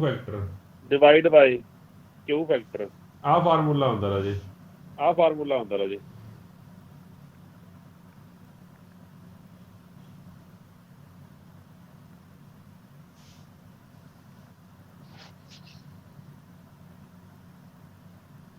ਠੀਕ ਹੈ ਜੀ। ਠੀਕ ਹੈ ਜੀ। ਸਰ ਇਹ ਪੁੱਛਣਾ ਸੀਗਾ ਜੀ ਵੀ ਕਿਊ ਫੈਕਟਰ ਦਾ ਇਹਦੇ ਨਾਲ ਕੀ ਰਿਲੇਸ਼ਨ ਬਣਦਾ ਜੀ? ਕਿਊ ਫੈਕਟਰ ਕੀ ਹੁੰਦਾ ਹੈ ਪਹਿਲਾਂ ਤਾਂ ਇਹ ਦੱਸ ਦਿਓ ਜੀ ਇੱਕ। ਪਹਿਲਾਂ ਤਾਂ ਇਹ ਦੱਸ ਦਿੰਦੇ ਪਹਿਲਾਂ ਤਾਂ ਇਹ ਦੱਸ ਦਿੰਦੇ ਸੀ ਕਿਊ ਫੈਕਟਰ ਅਸਲ ਦੇ ਵਿੱਚ ਕੀ ਹੁੰਦਾ ਸਾਡੇ ਹੈਗਾ ਕੋਲੇ ਨਾ ਵੀ ਇਹਦਾ ਸਾਡੇ ਕੰਮ ਕੀ ਕੋਲੇ ਹੁੰਦਾ ਨਾ ਹਾਂ ਰਾਜੇ ਮੈਂ ਦੱਸ ਦਿੰਨਾਗਾ ਹਾਂ ਰਾਜੇ ਮੈਂ ਦੱਸ ਦਿੰਦਾ ਸਾਡੇ ਕੋਲੇ ਨਾ ਇੱਕ ਰੈਜ਼ਿਸਟੈਂਸ ਹੈਗੀ ਇੰਡਕਟਿਵ ਕੋਇਲ ਹੈਗੀ ਕਿ ਸਾਡੇ ਕੋਲੇ ਕੋਈ ਨਾ ਕੋਇਲ ਹੈ ਕੋਈ ਨਾ ਕੋਈ ਨਾ ਇੰਡਕਟਿਵ ਕੋਇਲ ਜੇ ਸਾਡੇ ਕੋਲੇ ਕੋਈ ਨਾ ਕੋਈ ਕੋਇਲ ਹੈਗੀ ਜਿਹਦੇ ਵਿੱਚ ਇੱਕ ਰੈਜ਼ਿਸਟੈਂਸ ਹੈਗੀ ਇੱਕ ਐਲ ਹੈਗਾ ਤਾਂ ਜੇ ਸਾਡੇ ਕੋਲੇ ਕਿਸੇ ਕੋਇਲ ਦੇ ਅੰਦਰ ਐਲ ਸਾਡੀ ਵੱਧ ਹੋਏਗੀ ਤਾਂ ਇਹਦਾ ਮਤਲਬ ਕੀ ਹੈਗਾ ਉਹਦੇ ਅੰਦਰ ਸਟੋਰ ਹੋਣ ਵਾਲੀ ਜਿਹੜੀ એનર્ਜੀ ਹੋਵੇਗੀ ਉਹ ਵੀ ਵੱਧ ਹੋਵੇਗੀ ਨਾ। ਇਹਦਾ ਇੱਕ ਫਾਰਮੂਲਾ ਹੁੰਦਾ ਰਾਜੇ ਸਾਡਾ ਕਿਊ ਫੈਕਟਰ ਦਾ 2 ਪਾਈ ਗੁਣਾ energy consumed per cycle divide by total energy produced per cycle। ਵੀ ਜਿਹੜੀ ਸਾਡੀ એનર્ਜੀ ਪੈਦਾ ਹੋਈ ਸੀਗੀ ਉਸ એનર્ਜੀ ਦੇ ਵਿੱਚੋਂ ਕਿੰਨੀ એનર્ਜੀ ਸੰਭਾਲੀ ਗਈ ਹੈਗੀ ਉਹ ਕਿਊ ਫੈਕਟਰ ਹੁੰਦਾ, ਉਹ ਕੁਆਲਿਟੀ ਫੈਕਟਰ ਹੁੰਦਾ ਹੈਗਾ। ਮੰਨ ਲਓ ਕਿਸੇ ਬੰਦੇ ਦੀ ਤਨਖਾਹ ਹੈਗੀ ਜਿਹੜੀ ਉਹ 10,000 ਹੈਗੀ, ਉਹਨੇ 10,000 ਦੇ ਵਿੱਚੋਂ ਕਿੰਨੇ ਹਜ਼ਾਰ ਸਾਂਭਿਆ ਇਹ ਉਹਦੀ ਕੁਆਲਿਟੀ ਹੈਗੀ। ਕਿਉਂ ਤੇ ਪਤਾ ਕੀ ਹੁੰਦਾ? ਕਿਉਂ ਹੁੰਦਾ ਕੰਜੂਸੀ। ਉਹਨੇ ਕਿੰਨਾ ਕੰਜੂਸਪਣਾ ਕੀਤਾਗਾ। ਜੇ 10,000 ਤਨਖਾਹ ਹੀ ਹੈਗੀ ਤੇ 10,000 ਨੇ ਸੰਭਾਲ ਲਿਆ ਤਾਂ 100% ਕੰਜੂਸ ਆ ਨਾ ਬੰਦਾ। ਖਾ ਹੀ ਨਹੀਂ ਰਿਹਾ ਹੈਗਾ, ਗੁਰਦੁਆਰੇ ਜਾਂਦਾ ਹੋਊਗਾ ਉਹ। ਤਾਂ ਜੇ ਉਹਨੇ 2,000 ਸੰਭਾਲਿਆ 10,000 ਦੇ ਵਿੱਚੋਂ ਤਾਂ ਕਿੰਨੀ ਕੰਜੂਸੀ ਹੈਗੀ ਉਹਦੇ ਅੰਦਰ? 20% ਕੰਜੂਸੀ ਹੈਗੀ। ਸਮਝ ਰਹੇ ਹੋ ਰਾਜੇ? ਤਾਂ ਸਾਡੇ ਕੋਲੇ ਕੰਜੂਸੀ ਜਾਂ ਫਿਰ ਸਾਡੇ ਕੋਲੇ ਪਾਵਰ ਕੰਜ਼ਿਊਮ, ਸਾਡੇ ਕੋਲੇ ਕੀ ਹੈ? એનર્ਜੀ, ਜਿਹੜੀ ਮੈਗਨੈਟਿਕ એનર્ਜੀ ਐਲ ਦੇ ਵਿੱਚ ਸਟੋਰ ਹੁੰਦੀ ਹੈਗੀ। ਕਿਉਂਕਿ ਅਸੀਂ ਗੱਲ ਕਾਹਦੀ ਕਰ ਰਹੇ ਹਾਂ? ਸੀਰੀਜ਼ ਰੈਜ਼ੋਨੈਂਸ ਦੇ ਵਾਸਤੇ ਇੱਕ ਆਰ ਹੁੰਦਾ ਇੱਕ ਐਲ ਹੁੰਦਾ, ਇਹੀ ਤਾਂ ਗੱਲ ਕਰ ਰਹੇ ਹਾਂ ਅਸੀਂ ਐਲ ਤੇ ਸੀ ਦੀ।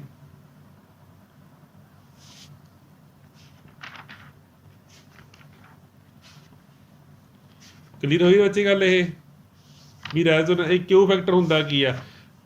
ਨਾਲ ਦੀ ਨਾਲ ਅਸੀਂ ਇਹ ਵੀ ਕਹਿ ਸਕਦੇ ਵੀ ਕਿਊ ਫੈਕਟਰ ਬੇਸਿਕਲੀ ਕਦੋਂ ਵੱਧ ਹੋਊਗਾ? ਜਦੋਂ ਐਲ ਵੱਧ ਹੋਊਗੀ। ਜਿਹੜੇ ਸਰਕਟ ਦੇ ਵਿੱਚ ਐਲ ਵੱਧ ਹੋਊਗੀ ਉਸੇ ਸਰਕਟ ਦੇ ਵਿੱਚ ਕਿਊ ਵੱਧ ਹੋਊਗਾ ਨਾ। ਕਹਿ ਸਕਦੇ ਇਹ ਗੱਲ। ਤਾਂ ਜਿਹੜੇ ਸਰਕਟ ਦੇ ਵਿੱਚ ਨਾ ਜੀ ਐਲ ਵੱਧ ਹੋਊਗੀ ਉਸੇ ਸਰਕਟ ਦੇ ਵਿੱਚ ਆਪਾਂ ਕੀ ਕਹਿੰਦੇ ਸੀ? 2R/2πL। ਜੇ ਐਲ ਜ਼ਿਆਦਾ ਹੈਗੀ ਤਾਂ ਸਾਡੇ ਕੋਲ ਬੈਂਡਵਿਡਥ ਕੀ ਹੈਗੀ? ਘੱਟ ਹੈਗੀ। ਪਰ ਕਿਊ ਫੈਕਟਰ ਕੀ ਹੈਗਾ? ਜਿਹਦੇ ਵਿੱਚ ਐਲ ਜ਼ਿਆਦਾ ਹੈ ਬੱਚੇ ਤਾਂ ਕਿਊ ਫੈਕਟਰ ਕੀ ਹੈਗਾ? ਜ਼ਿਆਦਾ ਹੈਗਾ। ਐਲ ਜ਼ਿਆਦਾ ਹੋਣਾ, એનર્ਜੀ ਦਾ ਜ਼ਿਆਦਾ ਪੈਦਾ ਹੋਣਾ। ਇੱਕ ਸਰਕਟ ਦੇ ਵਿੱਚ ਇੱਕ ਸਾਈਕਲ ਦੇ ਵਿੱਚ એનર્ਜੀ ਜ਼ਿਆਦਾ ਕੰਜ਼ਿਊਮ ਹੋਣਾ, ਇੱਥੇ ਸਟੋਰ ਹੋਣੀ એનર્ਜੀ ਕੰਜ਼ਿਊਮ ਦੀ ਥਾਂ ਤੇ ਸਟੋਰ ਕਹਿ ਲਓ, ਇੱਕ ਹੀ ਗੱਲ ਆ, ਸਟੋਰ ਕਹਿ ਲਓ। Energy store per cycle divide by energy produced per cycle. ਕਿੰਨੀ ਸਟੋਰ ਹੋਈ ਹੈ, ਕਿੰਨੀ ਪੈਦਾ ਹੋਈ ਸੀਗੀ। ਸਮਝ ਪਾ ਰਹੇ ਹੋ ਰਾਜੇ? ਕੁਛ ਦੱਸਿਓ। ਗੁਰਵਿੰਦਰ ਬੋਲੇ ਰਾਜੇ। ਤਾਂ ਕਿਉਂ ਫੈਕਟਰ ਇੱਕ ਬੇਸ਼ੱਕ ਐਂ ਕਹਿ ਲਓ ਵੀ ਮਾੜੀ ਗੱਲ ਹੈਗੀ ਚਾਹੇ ਚੰਗੀ ਗੱਲ ਕਹਿ ਲਓ। ਕੰਜੂਸੀ ਹੁਣ ਬੰਦੇ ਆਪਦੇ ਵਾਸਤੇ ਤਾਂ ਕੰਜੂਸੀ ਚੰਗੀ ਹੈਗੀ, ਇਕੋਨਮੀ ਵਾਸਤੇ ਮਾੜੀ ਹੈਗੀ। ਜਿਹੜਾ ਬੰਦਾ ਪੈਸੇ ਨਹੀਂ ਖਰਚ ਕਰ ਰਿਹਾ ਉਹ ਦੇਸ਼ ਵਾਸਤੇ ਕੋਈ ਹਿੱਸਾ ਪਾ ਰਿਹਾ, ਯੋਗਦਾਨ ਪਾ ਰਿਹਾ ਹੈਗਾ, ਉਹ ਟੈਕਸ ਨਹੀਂ ਦੇ ਰਿਹਾ 18%। ਉਹ ਤਾਂ ਸਰਕਾਰ ਤੋਂ ਐਫਡੀਆਂ ਕਰਵਾ ਕੇ ਲੈ ਰਿਹਾ ਪੈਸੇ। ਜਿਹੜਾ ਬੰਦਾ 10,000 ਖਰਚੂ 10,000 ਦੇ ਵਿੱਚੋਂ GST ਦੇ ਹਿਸਾਬ ਨਾਲ ਘੱਟੋ ਘੱਟ ਹਰੇਕ ਚੀਜ਼ ਦੇ ਉੱਪਰ 18% ਟੈਕਸ ਹੈਗਾ, ਤਾਂ 18% ਸਰਕਾਰ ਨੂੰ ਦੇਊਗਾ ਨਾ। ਸਭ ਤੋਂ ਫਾਇਦੇਮੰਦ ਹੈਗਾ। ਜਿਹੜਾ ਕੰਜੂਸ ਆ ਉਹ ਬੇਕਾਰ ਆ ਬੰਦਾ, ਉਹ ਲੈ ਰਿਹਾ ਸਰਕਾਰ ਤੋਂ ਐਫਡੀ ਦੇ ਰੇਟ 'ਚ 8-4% ਲੈ ਰਿਹਾ ਉਹ। ਠੀਕ ਹੈ ਜੀ। ਪਰ ਪਾਵਰ ਫੈਕਟਰ ਵਾਲੇ ਪਾਸੇ ਦੇਖੀਏ, ਜਿਹੜਾ ਬੰਦਾ ਪਾਵਰ ਫੈਕਟਰ ਹੁੰਦਾ ਸਾਡੇ ਸਮਾਜ ਦੇ ਵਿੱਚ ਜਿਹੜਾ ਵਿਚਰਦੇ ਅਸੀਂ ਵੀ ਲੋਕ ਕੀ ਸੋਚਦੇ ਹੈਗੇ। ਹੁਣ ਪਾਵਰ ਫੈਕਟਰ ਵਾਲੇ ਬੰਦੇ ਕੀ ਕਹਿੰਦੇ ਹੈਗੇ ਵੀ ਜਿਹਦੀ ਐਲ ਵਧੀ ਹੈਗੀ ਜ਼ਿਆਦਾ ਹੈ, ਜਿਹਦੀ ਐਲ ਜਿਹੜਾ ਸਾਰੇ ਖਰਚ ਰੁਪਈਏ ਕਰ ਦਿੰਦਾ ਹੈਗਾ ਉਹਦਾ ਪਾਵਰ ਫੈਕਟਰ ਕੀ ਹੋਊਗਾ? ਮਾੜਾ ਹੋਊਗਾ ਨਾ। ਤਾਂ ਜਿਹੜਾ ਬਹੁਤ ਹੁਸਲਾ ਚੱਲਦਾ ਪੰਜਾਬੀ 'ਚ ਅਸੀਂ ਕਹਿੰਦੇ ਉਹਨੂੰ ਵਧੀਆ ਮੰਨਦਾ ਸਮਾਜ ਨਹੀਂ ਮੰਨਦਾ ਹੈਗਾ। ਤਾਂ ਪਾਵਰ ਫੈਕਟਰ ਵਾਲੇ ਪਾਸਿਓਂ ਐਲ ਦਾ ਜ਼ਿਆਦਾ ਹੋਣਾ ਮਾੜੀ ਗੱਲ ਹੈਗੀ, ਪਰ ਕਿਊ ਫੈਕਟਰ ਵਾਲੇ ਪਾਸਿਓਂ ਐਲ ਦਾ ਜ਼ਿਆਦਾ ਹੋਣਾ ਵਧੀਆ ਗੱਲ ਹੈਗੀ ਉੱਥੇ। ਠੀਕ ਹੈ ਜੀ।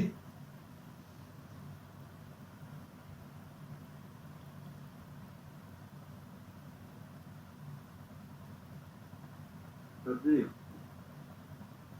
ਬੋਲੋ ਜੀ। ਅੱਛਾ ਇੱਕ ਮਿੰਟ ਚੁੱਪ ਰਹੋ ਰਾਜੇ, ਇੱਕ ਮਿੰਟ। ਇੱਕ ਲਾਈਨ ਲਿਖਿਓ ਸਾਰੇ ਜਣੇ, ਇੱਕ ਲਾਈਨ ਲਿਖਿਓ ਵਿੱਚ। ਇੱਕ ਲਾਈਨ ਕੱਢੀ ਸੀਗੀ ਤੁਹਾਡੇ ਵਾਸਤੇ, ਉਹ ਲਾਈਨ ਲਿਖੋ।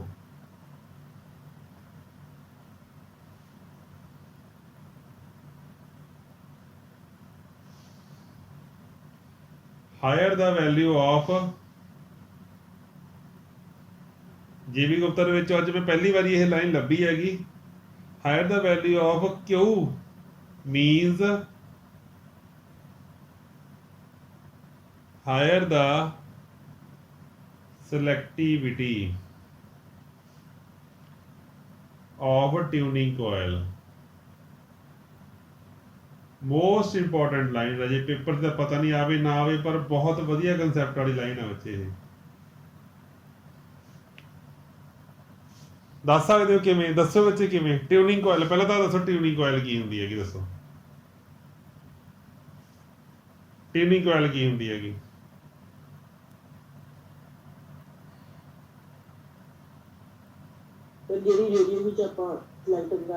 ਬਿਲਕੁਲ ਰਾਜੇ, ਕੋਈ ਵੀ ਇਹੀ ਜੀ ਜਦੋਂ ਆਪਾਂ ਫ੍ਰੀਕੁਐਂਸੀ ਨਹੀਂ ਵੇਰੀ ਕਰਦੇ ਹੈਗੇ, ਆਪਣੇ ਕੋਲ ਜਿਹੜੇ ਬਟਨ ਜੇ ਲੱਗੇ ਹੁੰਦੇ ਹੈਗੇ ਗੋਲ ਘੁੰਮਣ ਵਾਲੇ, ਉਹ ਸਾਰੀਆਂ ਟਿਊਨਿੰਗ ਕੋਇਲਸ ਹੁੰਦੀਆਂ। ਟਿਊਨਿੰਗ ਕਪੈਸਿਟਰ ਹੁੰਦੇ ਨੇ, ਟਿਊਨਿੰਗ ਕੋਇਲਸ ਹੁੰਦੀਆਂ ਨੇਗੀਆਂ।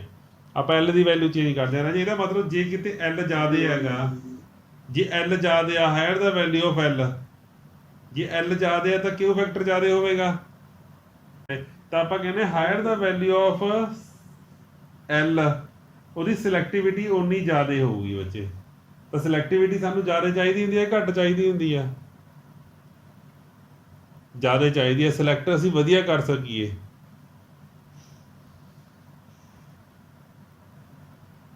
ਜੀ ਸਿਲੈਕਟਿਵਿਟੀ ਵਧੀਆ ਹੋਊਗੀ ਜਦੋਂ ਸ਼ਾਪਿੰਗ ਕਰਨ ਜਾਊਗਾ, 5 ਚੀਜ਼ਾਂ ਦੇ ਵਿੱਚ ਇੱਕ ਚੀਜ਼ ਨੂੰ ਭੱਜ ਕੇ ਚੱਕ ਕੇ ਲੈ ਆਊਗਾ ਵਾਪਸ। ਜੀ ਸਿਲੈਕਟਿਵਿਟੀ ਮਾੜੀ ਹੋਊਗੀ, ਉਹ ਪੂਰੀ ਦੁਕਾਨ ਦਾ ਢੇਰ ਅਗਲੇ ਪਾਸੇ ਲਵਾ ਲੂ ਤੇ ਉੱਠ ਕੇ ਆ ਜਾਊ, ਨਹੀਂ ਜੀ ਸਿਲੈਕਟ ਨਹੀਂ ਹੋਇਆ ਕੋਈ। ਇਹ ਤੇ ਮੈਂ ਕੋਈ ਕਮੈਂਟ ਨਹੀਂ ਕਰ ਰਿਹਾ, ਮੈਂ ਦੱਸ ਰਿਹਾ ਵੀ ਸਿਲੈਕਟਿਵਿਟੀ ਕੀ ਵਧੀਆ ਹੁੰਦੀ ਹੈ, ਘੱਟ ਵਧੀਆ ਹੁੰਦੀ ਹੈ ਕਿ ਮਾੜੀ ਵਧੀਆ ਹੁੰਦੀ ਹੈ, ਕੀ ਵਧੀਆ ਹੁੰਦਾ। ਤੇ ਕਲੀਅਰ ਹੋ ਗਈ ਜੀ ਗੱਲ ਇਹ। ਚਲੋ ਹੁਣ ਬੋਲੋ, ਕੋਈ ਬੰਦਾ ਬੋਲ ਰਿਹਾ ਸੀ ਕੁਛ, ਜੇ ਪਤਾ ਲੱਗ ਗਿਆ ਤੁਹਾਨੂੰ ਅੱਗੇ ਬੋਲੋ ਜੀ। ਤਾਂ ਹੀ ਅਸੀਂ ਕੋਸ਼ਿਸ਼ ਕਰਦੇ ਹਾਂ ਵੀ ਜਿਹੜੀ ਵੀ ਸਾਡੀ ਟਿਊਨਿੰਗ ਕੋਇਲ ਹੁੰਦੀ ਹੈ ਨਾ, ਉਹਦੀ ਐਲ ਅਸੀਂ ਜ਼ਿਆਦਾ ਰੱਖਦੇ, ਉਹਦੀ ਰੈਜ਼ਿਸਟੈਂਸ ਅਸੀਂ ਘੱਟ ਰੱਖਦੇ ਆਂਗੇ। ਚਲੋ ਬੋਲੋ ਜੀ ਹੁਣ।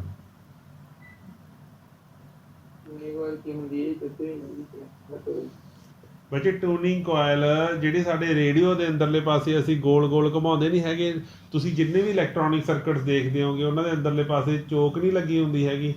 ਉਹ ਚੋਕ ਜੇ ਵੇਰੀਏਬਲ ਹੋਵੇ ਉਹ ਟਿਊਨਿੰਗ ਕੋਇਲ ਹੁੰਦੀ ਹੈਗੀ। ਟਿਊਨ ਕਰਦੇ ਹਾਂ ਜਿੱਥੇ ਅਸੀਂ ਫ੍ਰੀਕੁਐਂਸੀ ਨੂੰ ਟਿਊਨ ਕਰਦੇ ਆਂਗੇ, ਫ੍ਰੀਕੁਐਂਸੀ ਨੂੰ ਟਿਊਨ ਕਰਦੇ ਹਾਂ ਵੀ ਅਸੀਂ ਫ੍ਰੀਕੁਐਂਸੀ ਆਪਦੀ ਚੇਂਜ ਕਰਦੇ ਹਾਂ। ਇੱਕ ਸਾਡੀ ਫ੍ਰੀਕੁਐਂਸੀ ਸੈਟੇਲਾਈਟਸ ਦੇ ਅੰਦਰ ਹੈਗੀ, ਦੂਜੀ ਫ੍ਰੀਕੁਐਂਸੀ ਸਾਡੇ ਜਿਹੜੇ ਰੇਡੀਓਜ਼ ਨੇਗੇ, ਜਿਹੜੇ ਸਾਡੇ ਰਿਸੀਵਰਸ ਨੇ ਉਹਨਾਂ ਦੇ ਅੰਦਰ ਹੁੰਦੀ ਹੈ ਇੱਕ ਫ੍ਰੀਕੁਐਂਸੀ। ਜਦੋਂ ਕਿਸੇ ਟਰਾਂਸਮੀਟਰ ਦੇ ਨਾਲ ਕਿਸੇ ਰਿਸੀਵਰ ਦੀ ਫ੍ਰੀਕੁਐਂਸੀ ਮੈਚ ਹੁੰਦੀ ਹੈਗੀ ਤਾਂ ਸਿਗਨਲ ਆ ਜਿਹੜਾ ਇੱਕ ਥਾਂ ਤੋਂ ਦੂਜੇ ਥਾਂ 'ਤੇ ਟਰਾਂਸਫਰ ਹੁੰਦਾ ਹੈਗਾ। ਤਾਂ ਸਾਡੇ ਸੈਟੇਲਾਈਟਸ ਦੇ ਅੰਦਰ ਵੱਖੋ ਵੱਖਰੀਆਂ ਫ੍ਰੀਕੁਐਂਸੀ ਦੇ ਉੱਪਰ ਵੱਖੋ ਵੱਖਰੇ ਸਿਗਨਲ ਨੇ। ਅਸੀਂ ਸਾਡੇ ਰਿਸੀਵਰਾਂ ਦੇ ਉੱਪਰ ਕੀ ਕਰਦੇ ਹੈਗੇ, ਵੱਖੋ ਵੱਖਰੀਆਂ ਫ੍ਰੀਕੁਐਂਸੀ ਜਨਰੇਟ ਕਰਕੇ ਉੱਪਰਲੇ ਪਾਸੇ ਸਿਗਨਲਾਂ ਦੇ ਨਾਲ ਟਿਊਨ ਕਰਦੇ ਹਾਂ, ਅਤੇ ਜਿਹੜਾ ਸਿਗਨਲ ਸਾਨੂੰ ਚਾਹੀਦਾ ਹੁੰਦਾ ਹੈਗਾ ਉਹਦੇ ਉੱਪਰ ਲਗਾ ਕੇ ਆਪਾਂ ਗੀਤ ਸੁਣ ਲੈਂਦੇ ਹਾਂ। ਪੰਜਾਬੀ ਚਾਹੀਦਾ ਸਿਗਨਲ ਕਿ ਹਿੰਦੀ ਚਾਹੀਦਾ, ਇੰਗਲਿਸ਼ ਚਾਹੀਦਾ, ਜਿਹੜਾ ਕੁਛ ਵੀ ਚਾਹੀਦਾ। ਠੀਕ ਹੈ ਜੀ।